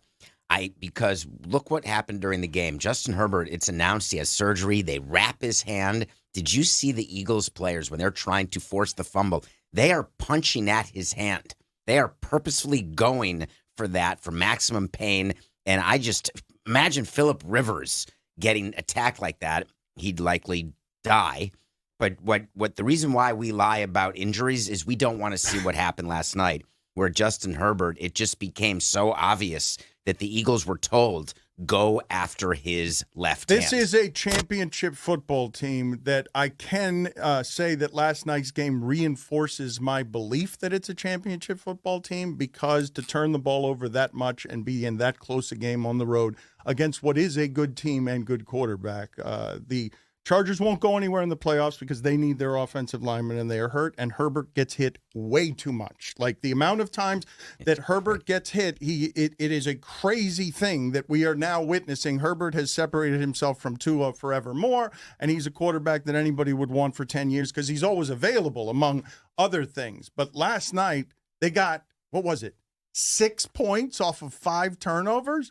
Like, the Chargers can't go anywhere, and it really does make me wonder. This AFC, when I tell you, no Burrow, no Lamar Jackson, no Patrick Mahomes, Drake May's offensive line is hurt. Like, the Colts were going all in on this season, and I'm not as sure as David is that Phillip Rivers won't play a snap for them. Are you sure of this? You feel like you're positive that I just saw Joe Flacco. Joe Flacco's got the highest passing yardage total in the sport this season in a single game, and none of us thought he would have been playing by now if we were checking in on his career 2 years ago. I can totally see him playing in a game. I can. Do you know what it is to get in game shape? He's not in game shape. Joe Flacco has not, and I could be wrong about this, Mike, and let me know. He didn't miss 5 years. Hasn't Flacco gone straight through? Did I miss that? He was looking for a job at times, but Joe Flacco, I would maintain, is in as good. He's a always shape. in fighting shape. Yeah, he's in as good a shape as I've ever seen him right now.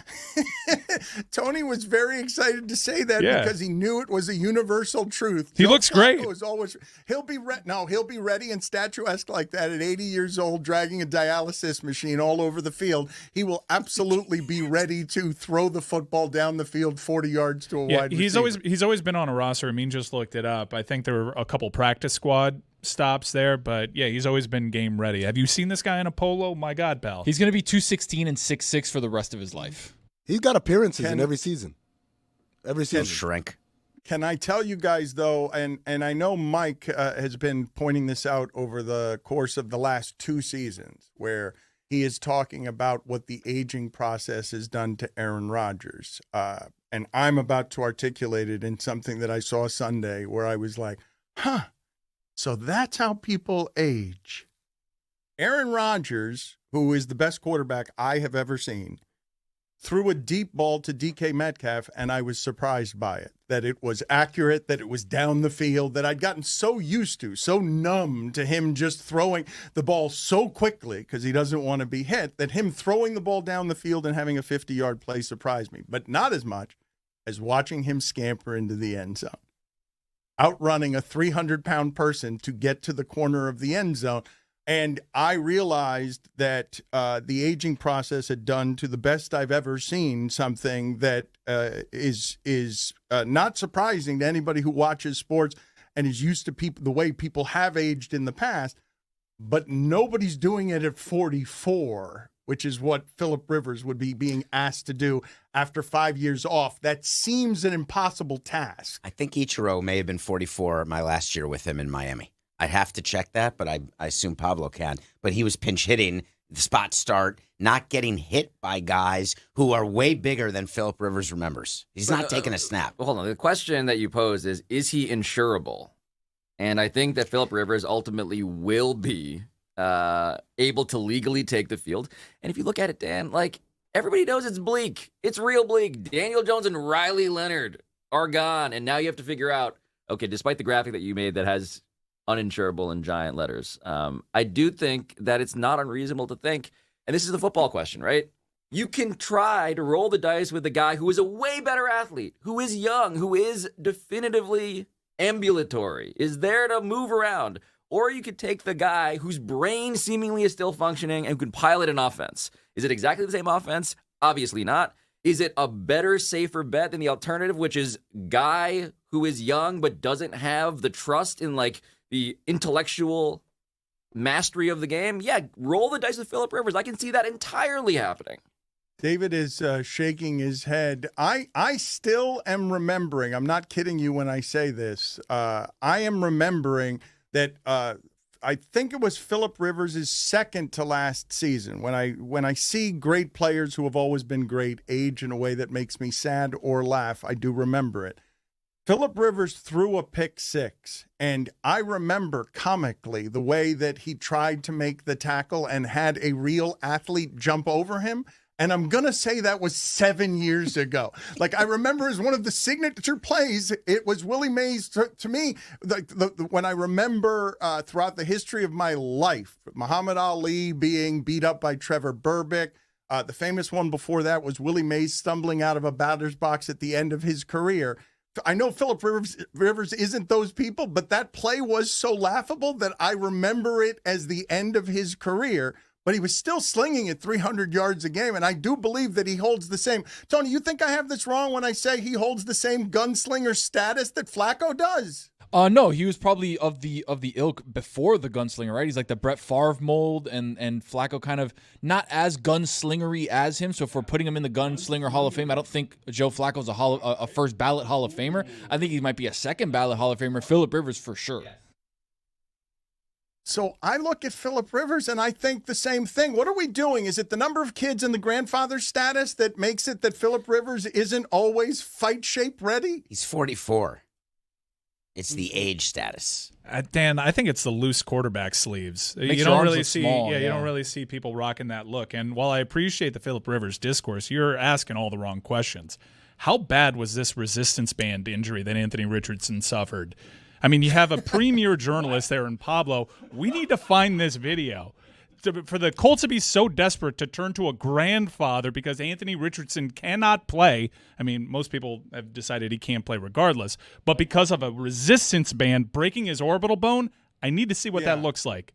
All right. I don't think you want to see what that looks like. Anthony Richardson can't see what that looks like because of whatever it is that did to his right eye. I will tell you that I have used one of these devices that is it's not a resistance band, but it is a pole that helps with stretching. It's actually in the studio there somewhere. And it snapped on me one time. It just broke in half. And when it did, I realized that if that had hit me anywhere, it would have done a great deal of damage. So when Anthony Richardson missed a Colts game this season because he was doing resistance band training that resulted in his teammates being around him praying because he'd been hit in the face with something and couldn't play as a quarterback, I don't think, Mike, that you actually want to see what that looks like because it looks like what you think it looks like. It's a resistance band snapping and hitting a guy in the face in a way that shatters his orbital bone. Yeah, I want to see it. It's the rubber band, right? It's like a rubber band. Yeah. It's just may have had a handle too. We Rubber don't bands know. at people's faces. I mean, be careful with that thing. You're already sick. He's touching all your stuff. Yeah, and your microphone. It's gross. It is gross. You're going to need a cleaning service. You are. Are you always watching things and perpetually disgusted by the behavior of people? Like, just are you? You must wander the earth, disgusted by almost everyone you see. I think people are rude. That's generally. not what I asked. Yes, it's disgusting. I mean, Cody sneezed into the camera and covered his mouth relatively well, but there were some holes. It's why you don't do your hands when you sneeze. That was a great cover by me. Not a particle got out of here. Actually, I could see that there was a hole around third base of your multi-hand cover. It wasn't wet, though. Answer my question. No liquid. Do you wander the earth being disgusted by just about everybody? Like, just if you get into an Uber, is the Uber driver always behaving in a way that disgusts you? Mostly, yes. But I don't. But I'm trying not to let it impact my life the way it was. I'm trying to grow and improve and be better. But I end up closing my eyes more. I found that I have a therapist who's one of the tricks is, hey, just close your eyes more. Okay, so you have a you have a germophobia. You want to ask follow-up questions here? Yes, I feel like that is the advice of a therapist who is exhausted. It's like, oh, what if you just close your fucking eyes? What about that as your coping mechanism? It seems like very good advice. If David is wandering the earth, what if you pretend it's not happening? Have you tried that, David? Well, that's not pretending it's not happening. That's just not having to see it happen and being reminded at every turn of how awful human beings are. How It's second only to, what if you, clinically, there's a term for this, put your fingers in your ears. Nah. The reason I like the eye closing is that for me, I envision other things when my eyes are closed. So it's an entire visualization. So I don't think about the fact that the driver is not switching lanes when I would switch lanes to get me to my destination faster. I'm not watching the driver on his phone, or I'm not watching the driver not, being clean. I just close my eyes. And it actually tends to work for me. I did it on the way to the studio today. It's a because terrible... my driver had some problems on the FDR, so I closed my eyes. It's a terrible way to live, though. The idea that everyone is behaving in a manner that you can't control, and as an added bonus, none of them are behaving the way that you would behave. So I closed my eyes. But I mean, that's it. Every step you're taking through life becomes a special kind of misery if everyone's behavior is objectionable to you. It's become an issue. It's getting worse. That therapist can't feel good when they go home, right? When they gave that advice. Like, they don't feel good about themselves. I think that therapist is loving the fact that he, she, they is helping someone in need. Close your eyes. So you're paying them. You guys are all thinking that is bad advice. It seems to me that you guys don't know David as well as his therapist. I think the therapist goes home and tells their spouse, I did a bad thing today. Got him again. Therapist is counting money. Told him to close his eyes this time, guys. It's just Stevie Wonder in the back of the Uber. What are we doing? I don't know the nature of God bless that of therapist. germophobia. I don't know. You would be clinically diagnosable germophobic. You are remarkably clean by anybody's standards. You are OCD about cleanliness. You have something in your tooth. I've been trying to get you to get rid of it for an hour and a half, and you don't seem to care. Well, no, I have the device in my hand, but we're on live television, and I don't want to be flossing when I don't know when the camera's going to be on me. So I'll take my chances with the fact that I have something in my mouth. David wants you to be like a pitcher on the mound, cover with your glove. Haven't you ever seen me floss at the table? You put your hand over, you put the toothpick there. I prefer not to conceal anything from the audience. I don't want them to think I'm... Per Ken Rosenthal, Steven Matz has agreed to a 2-year deal with Dan Le Batard's Tampa Bay Rays. Is he sick too? Matz is just old. Very old. Ooh, I may be getting breaking news right now about a deal that's happening. No, doctor's appointment.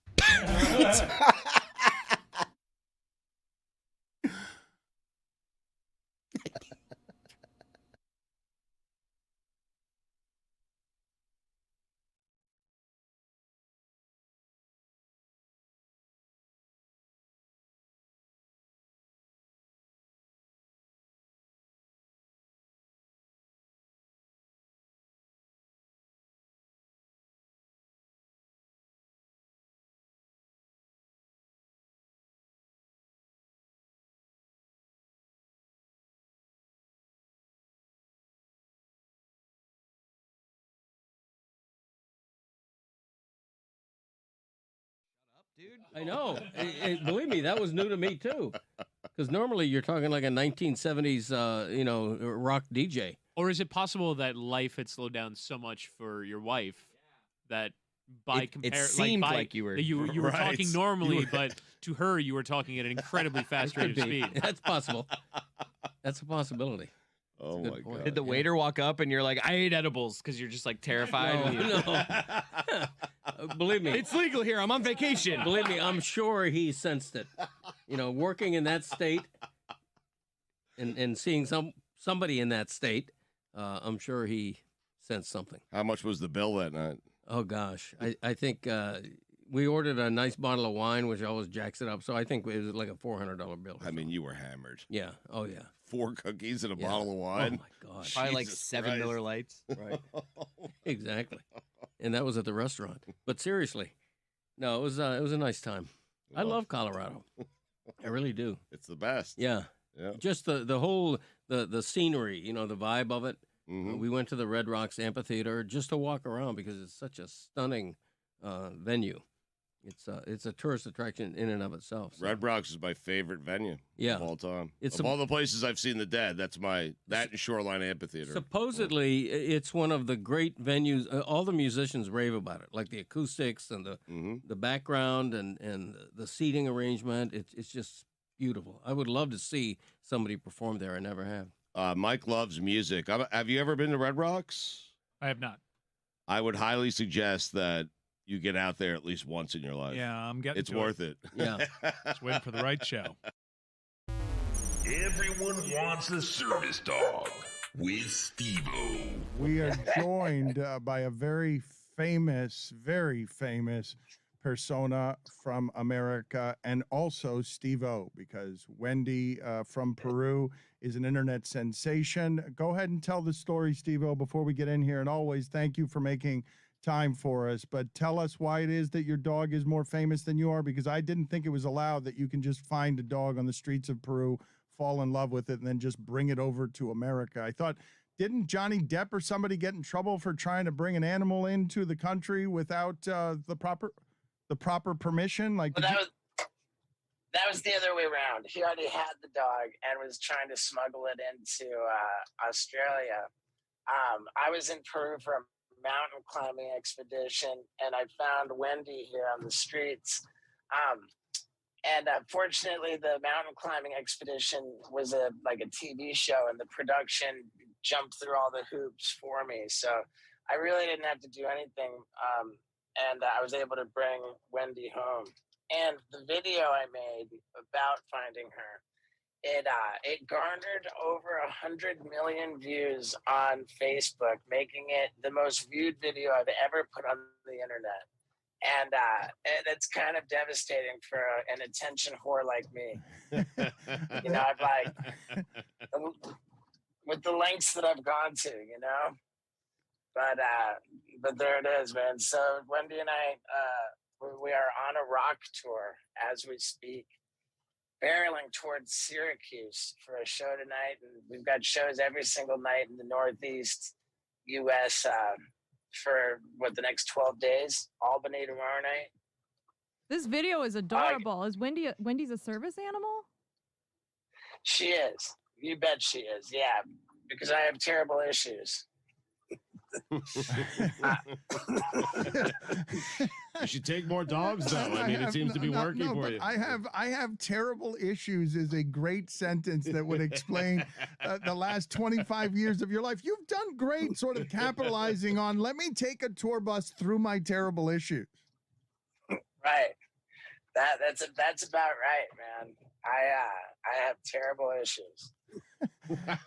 and she brings you genuine comfort when she's not a professional service dog license, and you've got the proper paperwork. Steve-O is now a paperwork man with a legitimate service dog that he needs for comfort.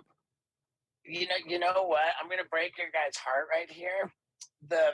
There's no such thing as official certification for a service animal. Huh.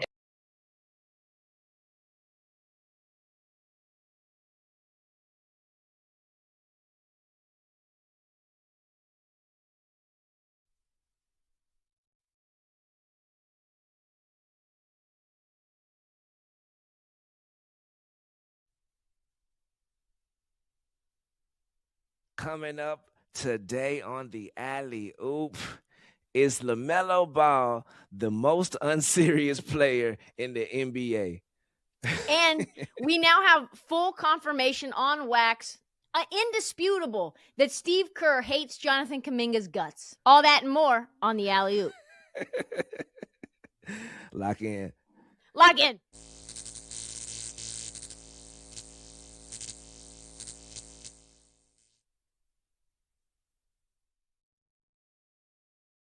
And Because and I did the deepest dive, man. I found the best dog trainer on the planet, and they were the ones who told me, yeah, there's no such thing as official certification. We can sure train her, but that's never. I got a note from my doctor. I got some little weird thing online that means nothing, which says certified service animal. But yeah, there's no such thing. You can ask a blind person with a seeing eye dog, and they'll tell you that there's no such thing. More to the point. So we make fun of. Yeah, we travel around and we make fun of service dog vests. I just figure that you find genuine comfort here, and people might be surprised to learn that a man who has been so fearless in his life would admit to needing the love of a dog to temper his issues. That's real adult, grown-up introspection one of the Jackass guys is doing. All right. I mean, hey, I'm happy to admit that for sure. And the federal law requires that a service animal be trained to assist somebody with a disability. Although the law does not require the person to explain what the disability is. Now, when he asked me what Wendy's trained to do, she is a mobility assist dog. And what that means is she gets me where I'm going because I'm not going anywhere without her.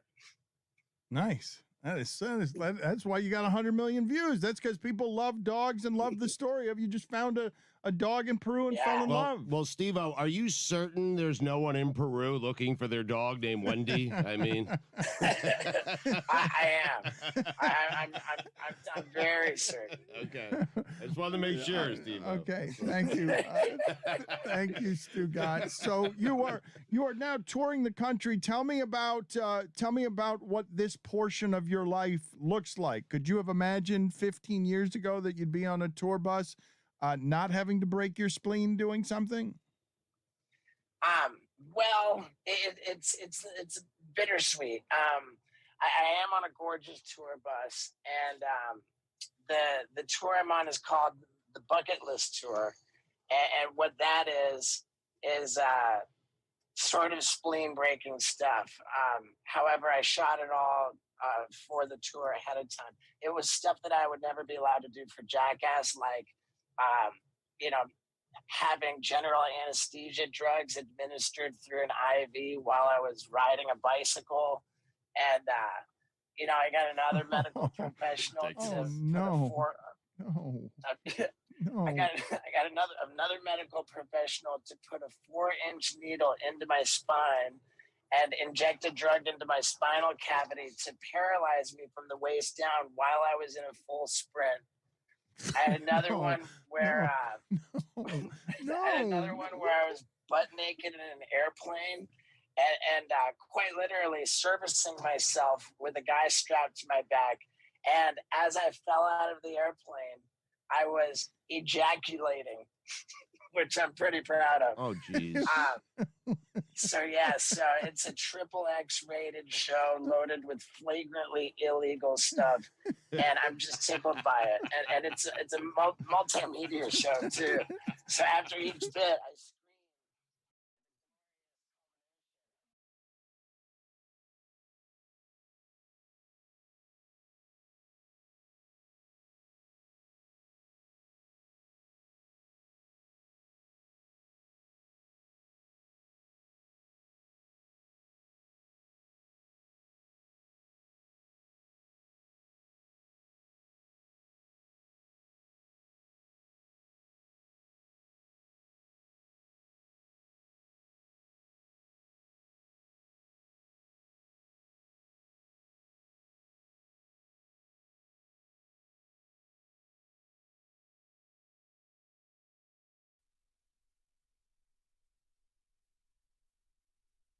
A lot of really hot tickets for the world's biggest soccer tournament. I got my eyes on that June 26 Pride Night match between Egypt and Iran. I'm sure that pre-designation is going to go over really well.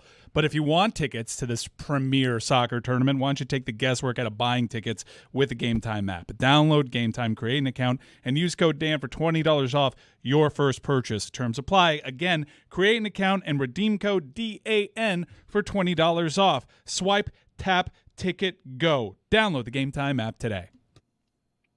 As I mentioned at the start of what we were doing here with Meadowlark Media, linking up New York and Miami in a way during this holiday season that genuinely makes me grateful to be working with my friends and to be building something during a difficult media time.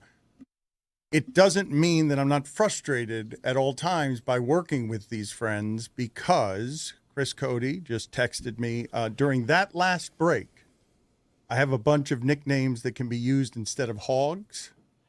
And he did this while Pablo, allegedly the Harvard among us, blurted during the break, "I like office holiday parties." These things would have been useful back when we were talking about them. You circling back around 2 hours later to have thoughts on things that were 90 minutes ago, while David spends the entire time in his phone, distracted and not presently here in any way. Yeah, so I sorry. I will pay the fine, but I have my phone set where there's 4 people who can make it through the silence because of emergencies that could happen with a sick child. So it's happening. And then on a break, I'll look at everything else that's happening. And so I'm just trying to deal with getting lunch for her. She can only eat certain things. And I'm going to go to her favorite restaurant to get a lunch for my daughter right after the show's over. But now I got to deal with this. I got a text, and I'm sorry, but someone's impersonating me. Speaking of AI and everyone worried about, they're losing their identity, someone's impersonating me. What would you think would be the number one thing that a person would do trying to impersonate me? What would they do? Donate to a politician who's in favor of higher tax rates. Bilk taxpayers to build a publicly funded stadium. Amazing. These are all keep going good. So what happened is I got notification from a friend at the Wall Street Journal that someone submitted an op-ed under my name discussing MLB and the new CBA. And they were confirming, my friend was confirming, because it did not sound like me. Like, why are you doing that? And then I had to say that wasn't me. And this was at the end of, this was during the show. Hold on. So a scammer prankster submitted an op-ed to the Wall Street Journal under your name? Yes. Can you ask for that op-ed to be sent to you? So you can share it? So you can see it? I would like to see what level of effort this mystery journalist put into this op-ed, and what was the point? What were they proposing? I assume the word secrete is inside that. What do you know? What do you this is one of your... This is real time. Okay, but I would think that this would be one of your real-life nightmares, someone stealing your identity. That is a nightmare. I think that's happened to a couple of people on our show that have had their identity stolen, and how it is that you end up trying to go get it back becomes a monster inconvenience. I would think that you have very few fears larger in the scam kingdom than that one. Well, they don't have my identity. They don't have my social security number. They're not getting my bank account or credit card. But what they're doing is trying. So I assume anyone who goes to the Wall Street Journal with an op-ed is not after anything in my bank account. They're just trying to get something published in my own nom de plume. That would be my thought. At least, you know what? I need to call the credit card company. Hold on one second. I mean, I would fear if someone... You're so confident about this. Right-handed pitcher James Karinchak has signed a minor league deal with the Atlanta Braves. Can I get Jeremy to always speak in that voice? I like that he uses fewer words. He's good with the information. I think your family. You finally called him Brown?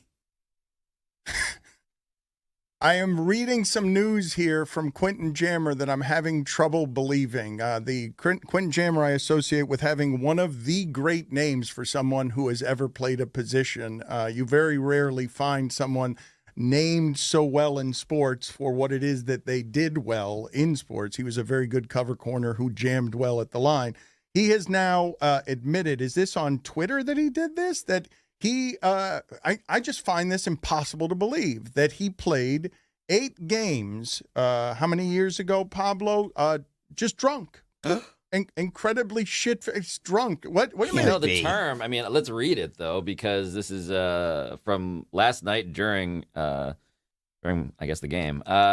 Quote: True story. ... In 2011, I played completely shit-faced drunk in at least 8 games. That's not possible. It's not possible. Probable. No. What do you mean? It's. You think he's the only player? Yes. I don't believe it's possible to play so that hard to play cornerback, shit-faced drunk. I think cornerback is the second hardest thing to do across sports. I think hitting a baseball is the hardest thing to do, and I think trying to cover a wide receiver when the wide receiver knows where he's going is bigger than you, and the quarterback knows where he's going. I believe that's the second hardest thing to do in sports, and I don't believe it can be done well, shit-faced drunk or drunk of any kind. We would just tell the players to aim for the middle ball. And so I assume that's what the cornerbacks do. They just aim for the middle player, the middle wide receiver. It's very common, Dan. That's not It common. is common. And players drink all the time. They drink before games. They drink during games. They drink after games. Did some players do it as a performance enhancer? So there are some people who need the hair of the dog for afternoon games. David, this is what I would say is not common, okay? I have heard of it in basketball. I have heard of it in baseball. I have never heard of it in football, and I wouldn't believe that it's possible at that position. If you're saying shit-faced drunk, this is a person who does not have their proper motor skills. This is not, if you tell me someone's been drinking a little bit, fine. You tell me someone's still a little bit drunk from the night before, fine. But if you're playing a 1 o'clock game, if you're playing a 4 o'clock game, I understand he's playing on the West Coast. He played most of his game, but shit-faced drunk, he's not defining shit-faced drunk the way I'm defining shit-faced drunk, if that's in any realm of possible. He wasn't stumbling, I assume. We can go look at videotape, and people will now. I doubt everyone will examine his games. Pablo could look at each one. I doubt that he was. They did lose 8 games. There's no way that's They true. specifically lost 8 games, and he was shit-faced drunk by his own admission. He had no picks that year either. Also, PFF, this is according to Ian Hartitz, PFF had him dead last in passer rating allowed at 131.8 when targeted in 2011. And he only Still, he didn't have that met. means he stinks. He only had a couple seasons with 0 picks, and that was one of them. Okay, so you guys are saying that now. All right, so you guys are saying that this is true based on the stats that there was an NFL cornerback. All right, let me. He had the behavior of someone who may have been shit-faced drunk. Is the more that we're finding out If here. Pablo can be fooled by AI, then you guys can be fooled by the lies of players being told on social media. It is not possible to play an NFL game as a cornerback if you are the way I describe or define shit-faced drunk. That's a person. It's a person who's stumbling around. I'm with Dan. He has to be exaggerating, Dan. To your point, I'm with you. It feels like semantics. He you know? probably like drank. He's drunk. It's like, oh, I'm really messed up. But shit-faced, you're stumbling around. You can't follow anyone over the field. Greg Cody falling into bushes. Zaz, you know what I'm learning from Quentin Jammer? Not a drinker. Oh, amateur hour? He thinks, oh my God, I'm shit-faced I'm drunk. so drunk. I had this Barton James or I think whatever. you're right. This I think wine you're right. cooler. Oh, to a white wine spritzer. Oh, right. that's to play a football game. I think you guys are playing Quentin Jammer right now. I was reading other exchanges that he had on Twitter, and he said he used to have 2 tequila bottles basically at his locker in his bag every single game. Okay. So no, just There's a lot of different sides to just tequila painting context. bottles. Yeah, I like What are the that. levels? What I mean, what are the levels of drunk? Because is shit-faced the most drunk? Of course. Where does that rank? Blackout. Blackout's No, the last one. blackout. Right? Blackout is. I'm sorry, I didn't All right, know. I'm on it. Okay. Yeah, so I would say. I think. I'm sorry, Dan. I would say that it would start with buzzed, right? That's you're buzzed. Then you get to what's Then that? I think you're drunk. No. Tipsy There's somewhere there. Tipsy. There's nice. I'm feeling nice. That's Feeling what we all nicey. want to be. Lest We you wanna be nice. overlook the bona fides of one Amin El Hassan, we all learned together he is a world-renowned bar patron. Here's the science: a bar rescue podcast. Get it wherever you get podcasts. It comes out every Tuesday. But I do believe we should create a hierarchy here, and you're on the path to something because Drunk tears? barfing. Barfing is somewhere. Throw up drunk is somewhere after shit faced. But blackout, I do believe, is the last stop here. But shit faced is dead. Overdose. Dan, Nicolas Cage in Leaving Las Vegas. Right. Yes. So this reminds me, actually. So Dan Jenkins, who you may recall is one of the great college football sports writers of all time, he actually did a 10 stages of drunkenness that I just discovered as I'm frantically Googling what are the levels of drunkenness. According to Dan Jenkins, we have the ability to put some sound underneath this. Number 1, What do you say? witty and charming. Fanfare. But I think you want to do it 10 to 1. I think you just ruined it. No. This is escalating. It's escalating. It's escalating. That would be 10, what you just gave. Okay, yeah. Number 10 was a witty and charming. Number 9, Richard. Come on. Number 9. Number 9, rich and powerful. Very good. It's a terrible list. This is a bad Number 8, list. benevolent.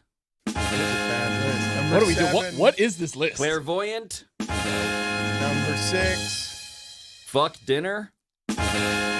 Number 5. We all realized this was a bad Patriotic. choice at about the same time. Number 4. You got to see it through. Number 3. You Crank just up the Enola Gay. I hope that's the breaking news sound in which we get some winter meetings news. Number 2. Witty and charming part 2. That was number 3. Number actually. 1. Number 2. Invisible. Number 7. Bulletproof. A terrible list. Pablo found the list. Googled He's it. one of the greatest sports writers of all time. It's a bad list. Oh, no. Will Smith has joined Team USA for the World Baseball Classic in 2026. Pablo, take us inside of your inner monologue. When did you realize? Because I heard the Benevolent. When I said benevolent, I was like, oh, no. He's not playing the same game that we're playing. I heard the nerves in your voice on somewhere around number 9. Your voice started shaking. When his reference the ripcord from its lack of confidence. So has Bryce Turang. I don't know that fool. Yo, it's my he's gimmick. really good, Tony. He's really good. It was actually when he referenced the Enola Gay, and I was like, this is not going to play in the room. You guys know what the Enola Gay is? No, we don't. Would Rod first have been better than Hog first? The sister of Ben Gay is all I can think The of. Enola Gay was a ship that got redacted during some of the recent censorship that was going on in the government around the word gay. Oh, God. Amin, what did you have here or elsewhere? It dropped the atomic bomb.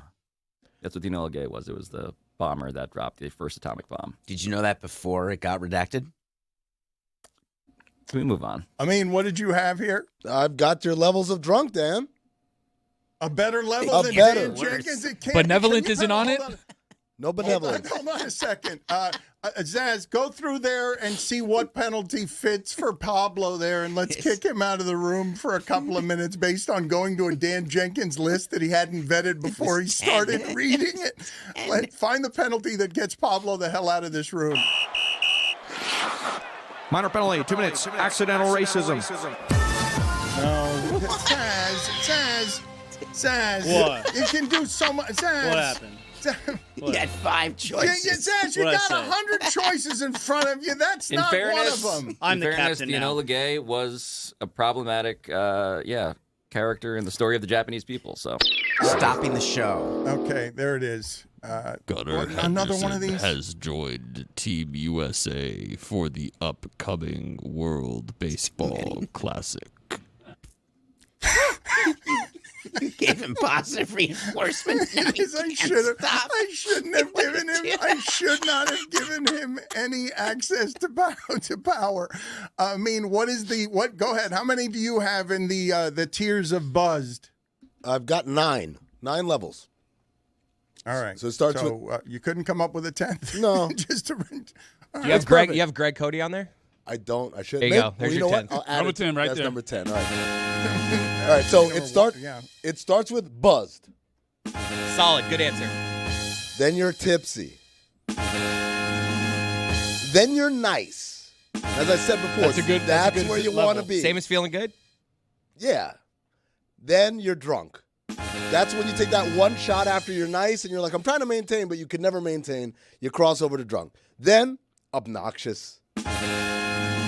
We all know the. Then brownout. What's brownout?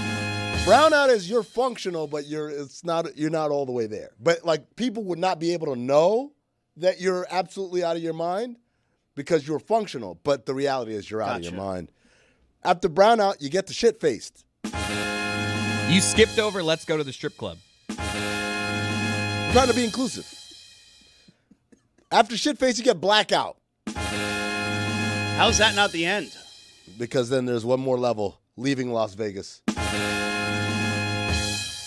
And then Greg Cody. Yeah, no belligerent.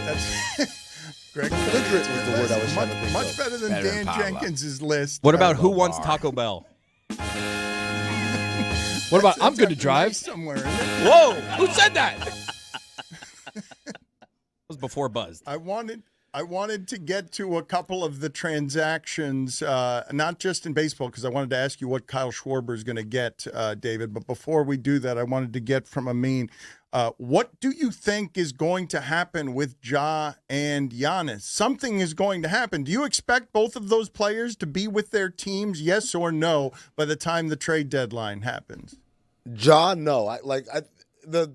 Everything has been set up, as I said, from before the season started. You can't have a coach run a system that your star player hates unless you just don't care about your star player. So as soon as all of these frictions came out early in the year, I said, by logic, they absolutely just don't care about Ja anymore. Because is he hurt? He is hurt. Well, yes. Well, you know what I'm asking. Yes. I would say yes. I think he is hurt because playing is always better than not They're playing. not, waiting another 6 days, December 15th, and they want to make sure Ja doesn't get, for real hurt. Oh, no. I don't think they're holding him back. No. Look, it's obvious, like I said, this is just someone who does not factor into their future thinking. And so this is where we're at there. When it comes to Giannis, it's a more interesting question because, again, they maintain that nothing has changed. And then also part of this is, what kind of offers are coming across the table? They learned from the Dallas Mavericks situation, if we're going to do this, we got to have the absolute highest caliber auction going on. Can you help me with precedents for what it is we're witnessing on Ja Morant's front? I don't have a lot of examples off the top of my head of somebody who a couple of years ago is being talked about as possible face of the league. They're obviously ascending. Memphis might be a challenger to Golden State, and then a couple of years later there aren't drug problems, there are maturity problems, and that player can now be had for pennies on the dollar. What are the comps there? Give me all the precedent that you guys have on this is going to be the face of the league. We're going to put it up there with Anthony Edwards. Oh, never mind. Oh, he was before Anthony Edwards. Anthony Edwards is the guy who came in and filled the vacuum because Ja Morant could not stop getting in trouble that very few people had sympathy for. It's stunning to be the guy who, I don't want to dismiss his fans who I assume still exist somewhere, but, it's just remarkable how widely unpopular Ja Morant has become entirely because he's been doing stuff that it ranks as just dumbass stupid.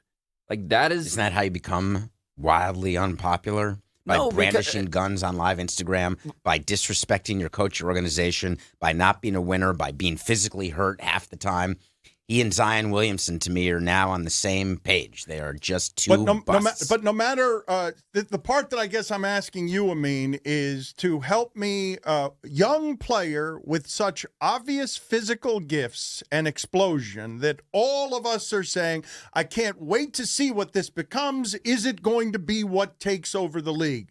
A couple of years later, can't play. Grant Hill. But can't, injury. Ben Simmons. Grant Hill. Yeah, that's another good one.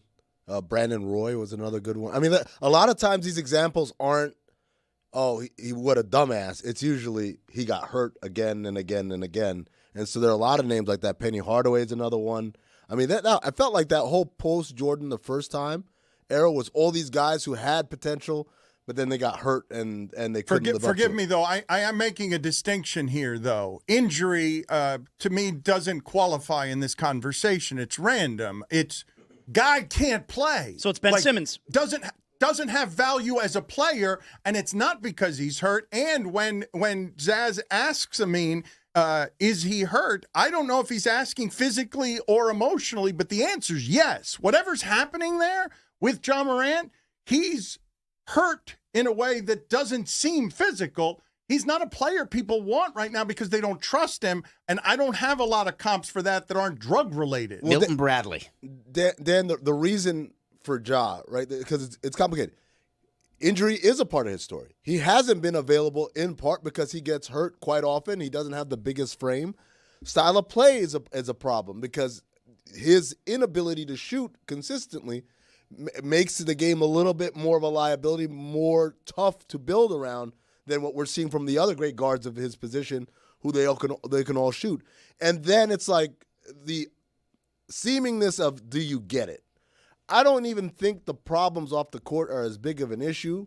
Well, the problem is he doesn't seem to understand that it's a problem, and the people around him do not behave as though it's a problem. And so those are the problems. But if John Morant were healthy, or if John Morant, through the course of these injuries, had come back with a heater for a jump shot, man, those conversations, people are willing to look past a lot. I'll quote the great Mike D'Antoni, who said, I'll play Satan if he can hit a jump shot. Like this idea of like, oh my God, he was brandishing guns on Instagram Live.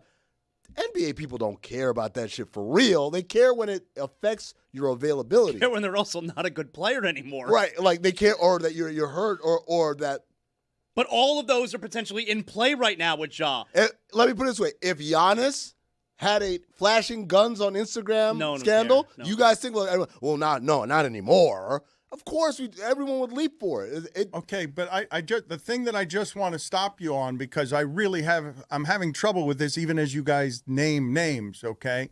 Zaslow saying can't play anymore, like is not good anymore, of John Morant is crazy. And it's also not inaccurate. But the part I wanted to ask Amin about, the game that John Morant is physically playing is hard, not just because of his body type and not just because the game has changed so much that if you don't have a jump shot at his size, you're really not very serviceable in that league.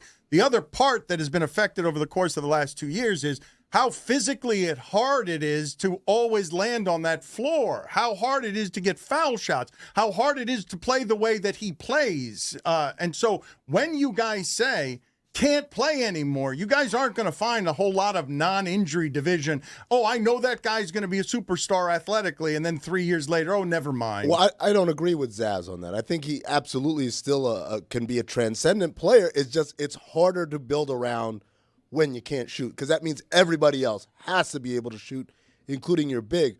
To me, the bigger question is, can he stay healthy? He's out right now with a calf strain. We're seeing everywhere around the league, everyone's being very cautious when it comes to these calf strains. So that's a question.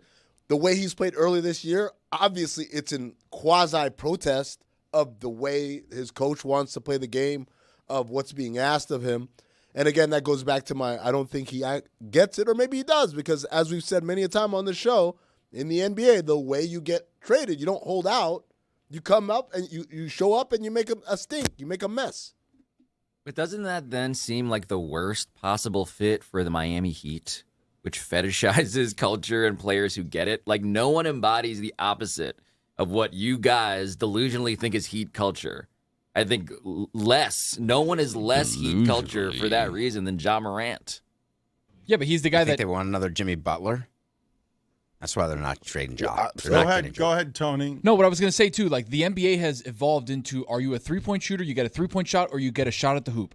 And every single season of Ja's career, he's taken less and less shots at the hoop by percentage, and it's not close. Like, it's big-time jumps of 5%, 10%, 15%, where at some point he was shooting 45 to 50% of his shots at the hoop, and now it's in like the 20s or 15s. So it doesn't get to the basket anymore. Yeah, it doesn't get to the basket. That's the part I'm talking about. When if all of a sudden Ja Morant, the distinction that the two of you are making between Zaz saying isn't any good anymore and Amin saying can still be transcendent. Not if he's not willing to go neck first to the rim 20 times a game. He can't be transcendent. I mean, if he's decided he's been paid enough that he doesn't want any more to fall on the floor and is going to take jump shots, his jump shot's not good enough for him to be transcendent anymore. Yeah, I mean, and I think that all comes back down to his comfort level where he's at.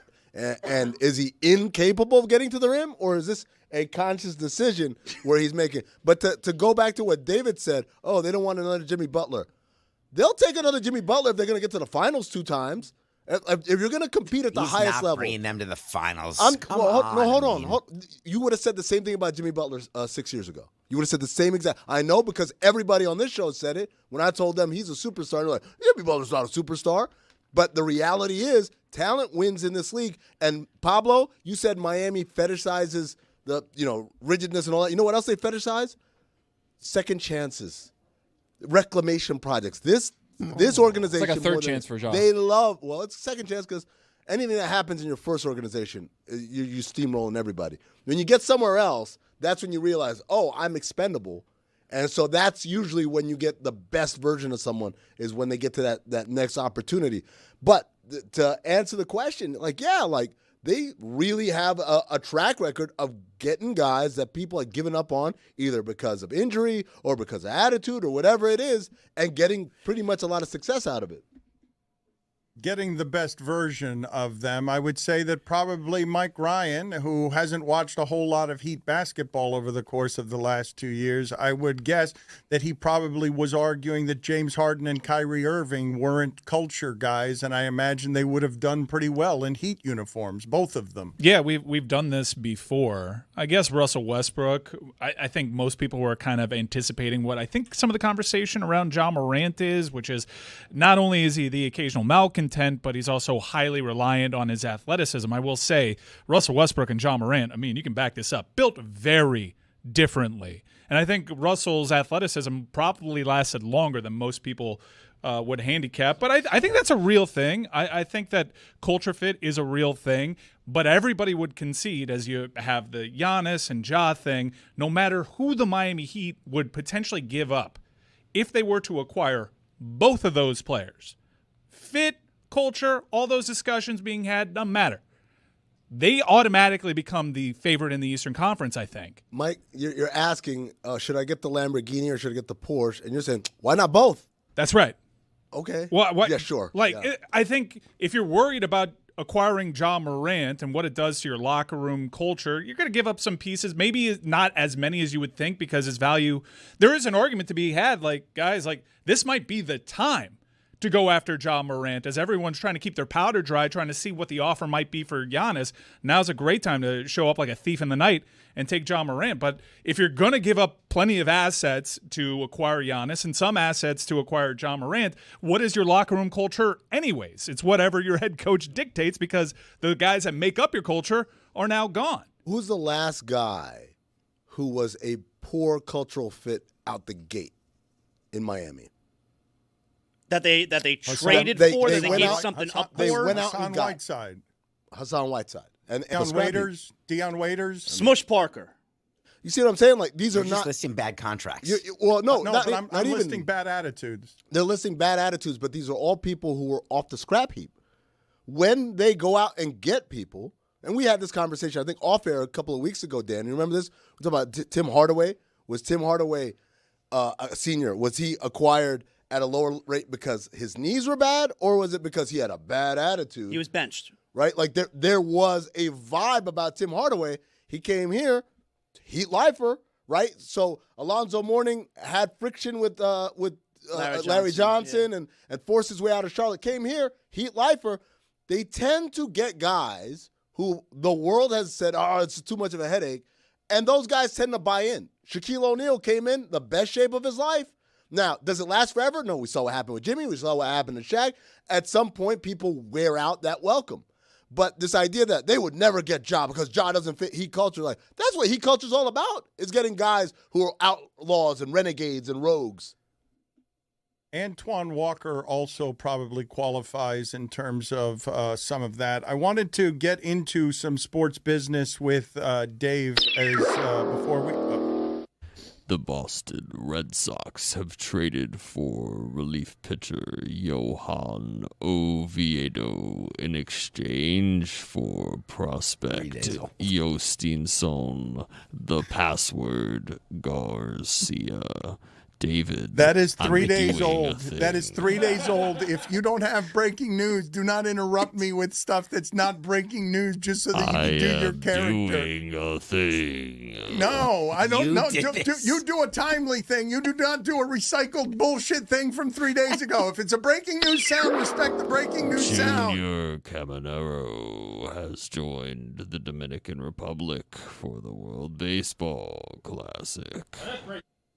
Don't try and trick me by giving me a beloved Tampa Bay Ray with your news item. Get in here with liked better it, news though, than that. didn't you, Dan? I did like it, yes. As soon as I heard his name, I was very excited. He's exceptional. I love watching him play baseball. The thing that I wanted to get to with David is tell me where college football specifically is going when Georgia is seeking $390,000 in damages from a defensive end who went to Missouri instead, named Damon Wilson, and the Michigan State program is getting $401 million, $290 million of it for their athletic department. Where is all this headed when we're making up all the rules on this as we go along? Well, those are two different things, and we're not making up the rules. There are new rules that are in play.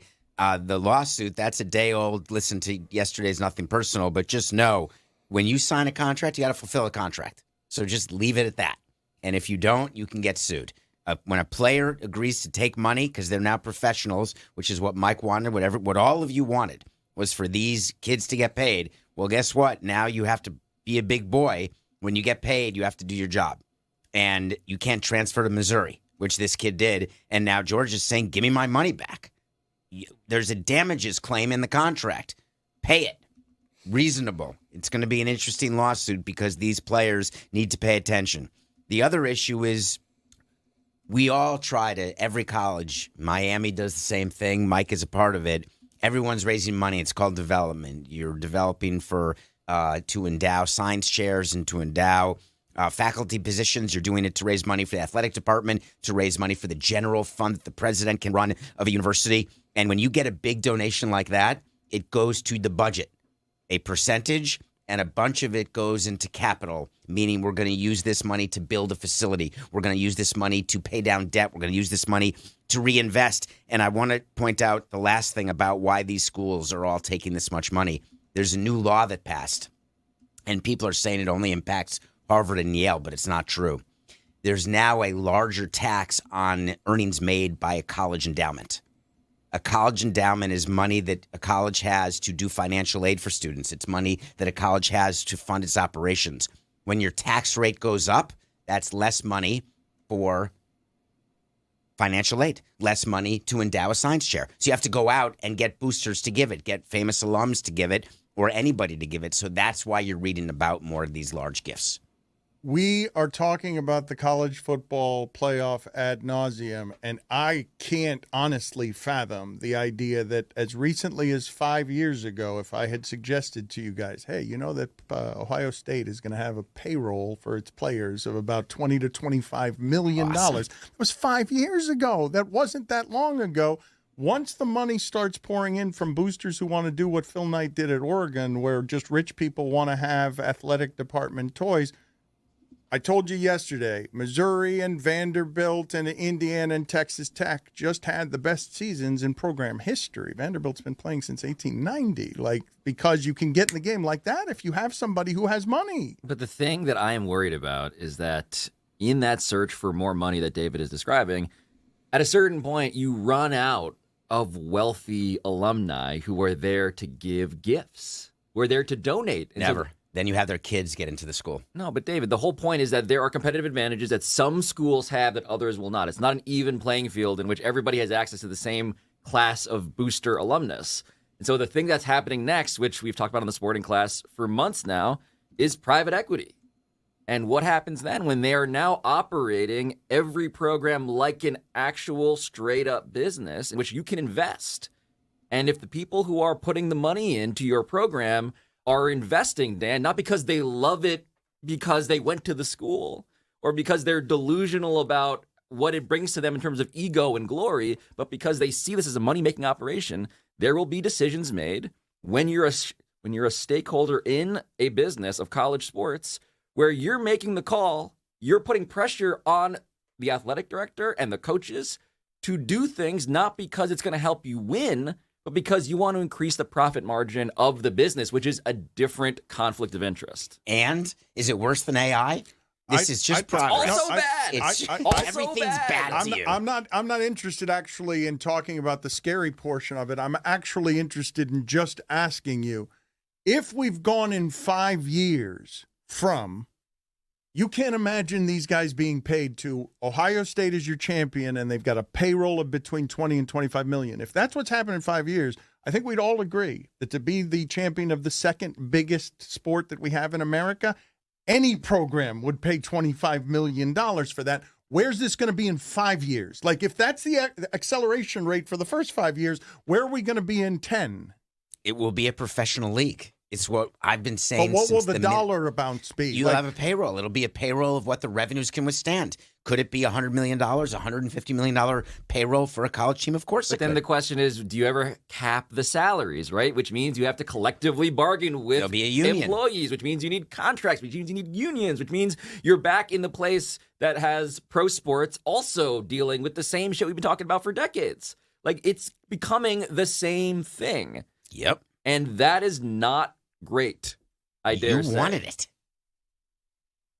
I didn't want it in this way. Sorry. I think it's just untenable to not pay the athletes. You're too much. You only want what you can have that's perfect for you. It's ridiculous. That's Pablo. right. He didn't realize that AI was a Right. threat until he was fooled by a cat cake. We're going to kick it back over to Miami here for the final hour. I want to thank you guys again for your love and for your friendship. And I will tell the audience as well, if you're interested in being charitable during this holiday season, if you want to make Christmas for some kids who would not necessarily have toys otherwise, Le Batard AF is doing a toy drive, and we're doing it until December 15th. And it's just really easy to go to lebatardaf.com, and the Amazon wish list is there for you, and you will be going directly through a charity that we have vetted. You will be getting directly to kids. Your money will go to making kids happier this Christmas. So please help us with that as we go up to December 15th. Thank you, Pablo. Thank you, David. I love you both. Miami will take it from here.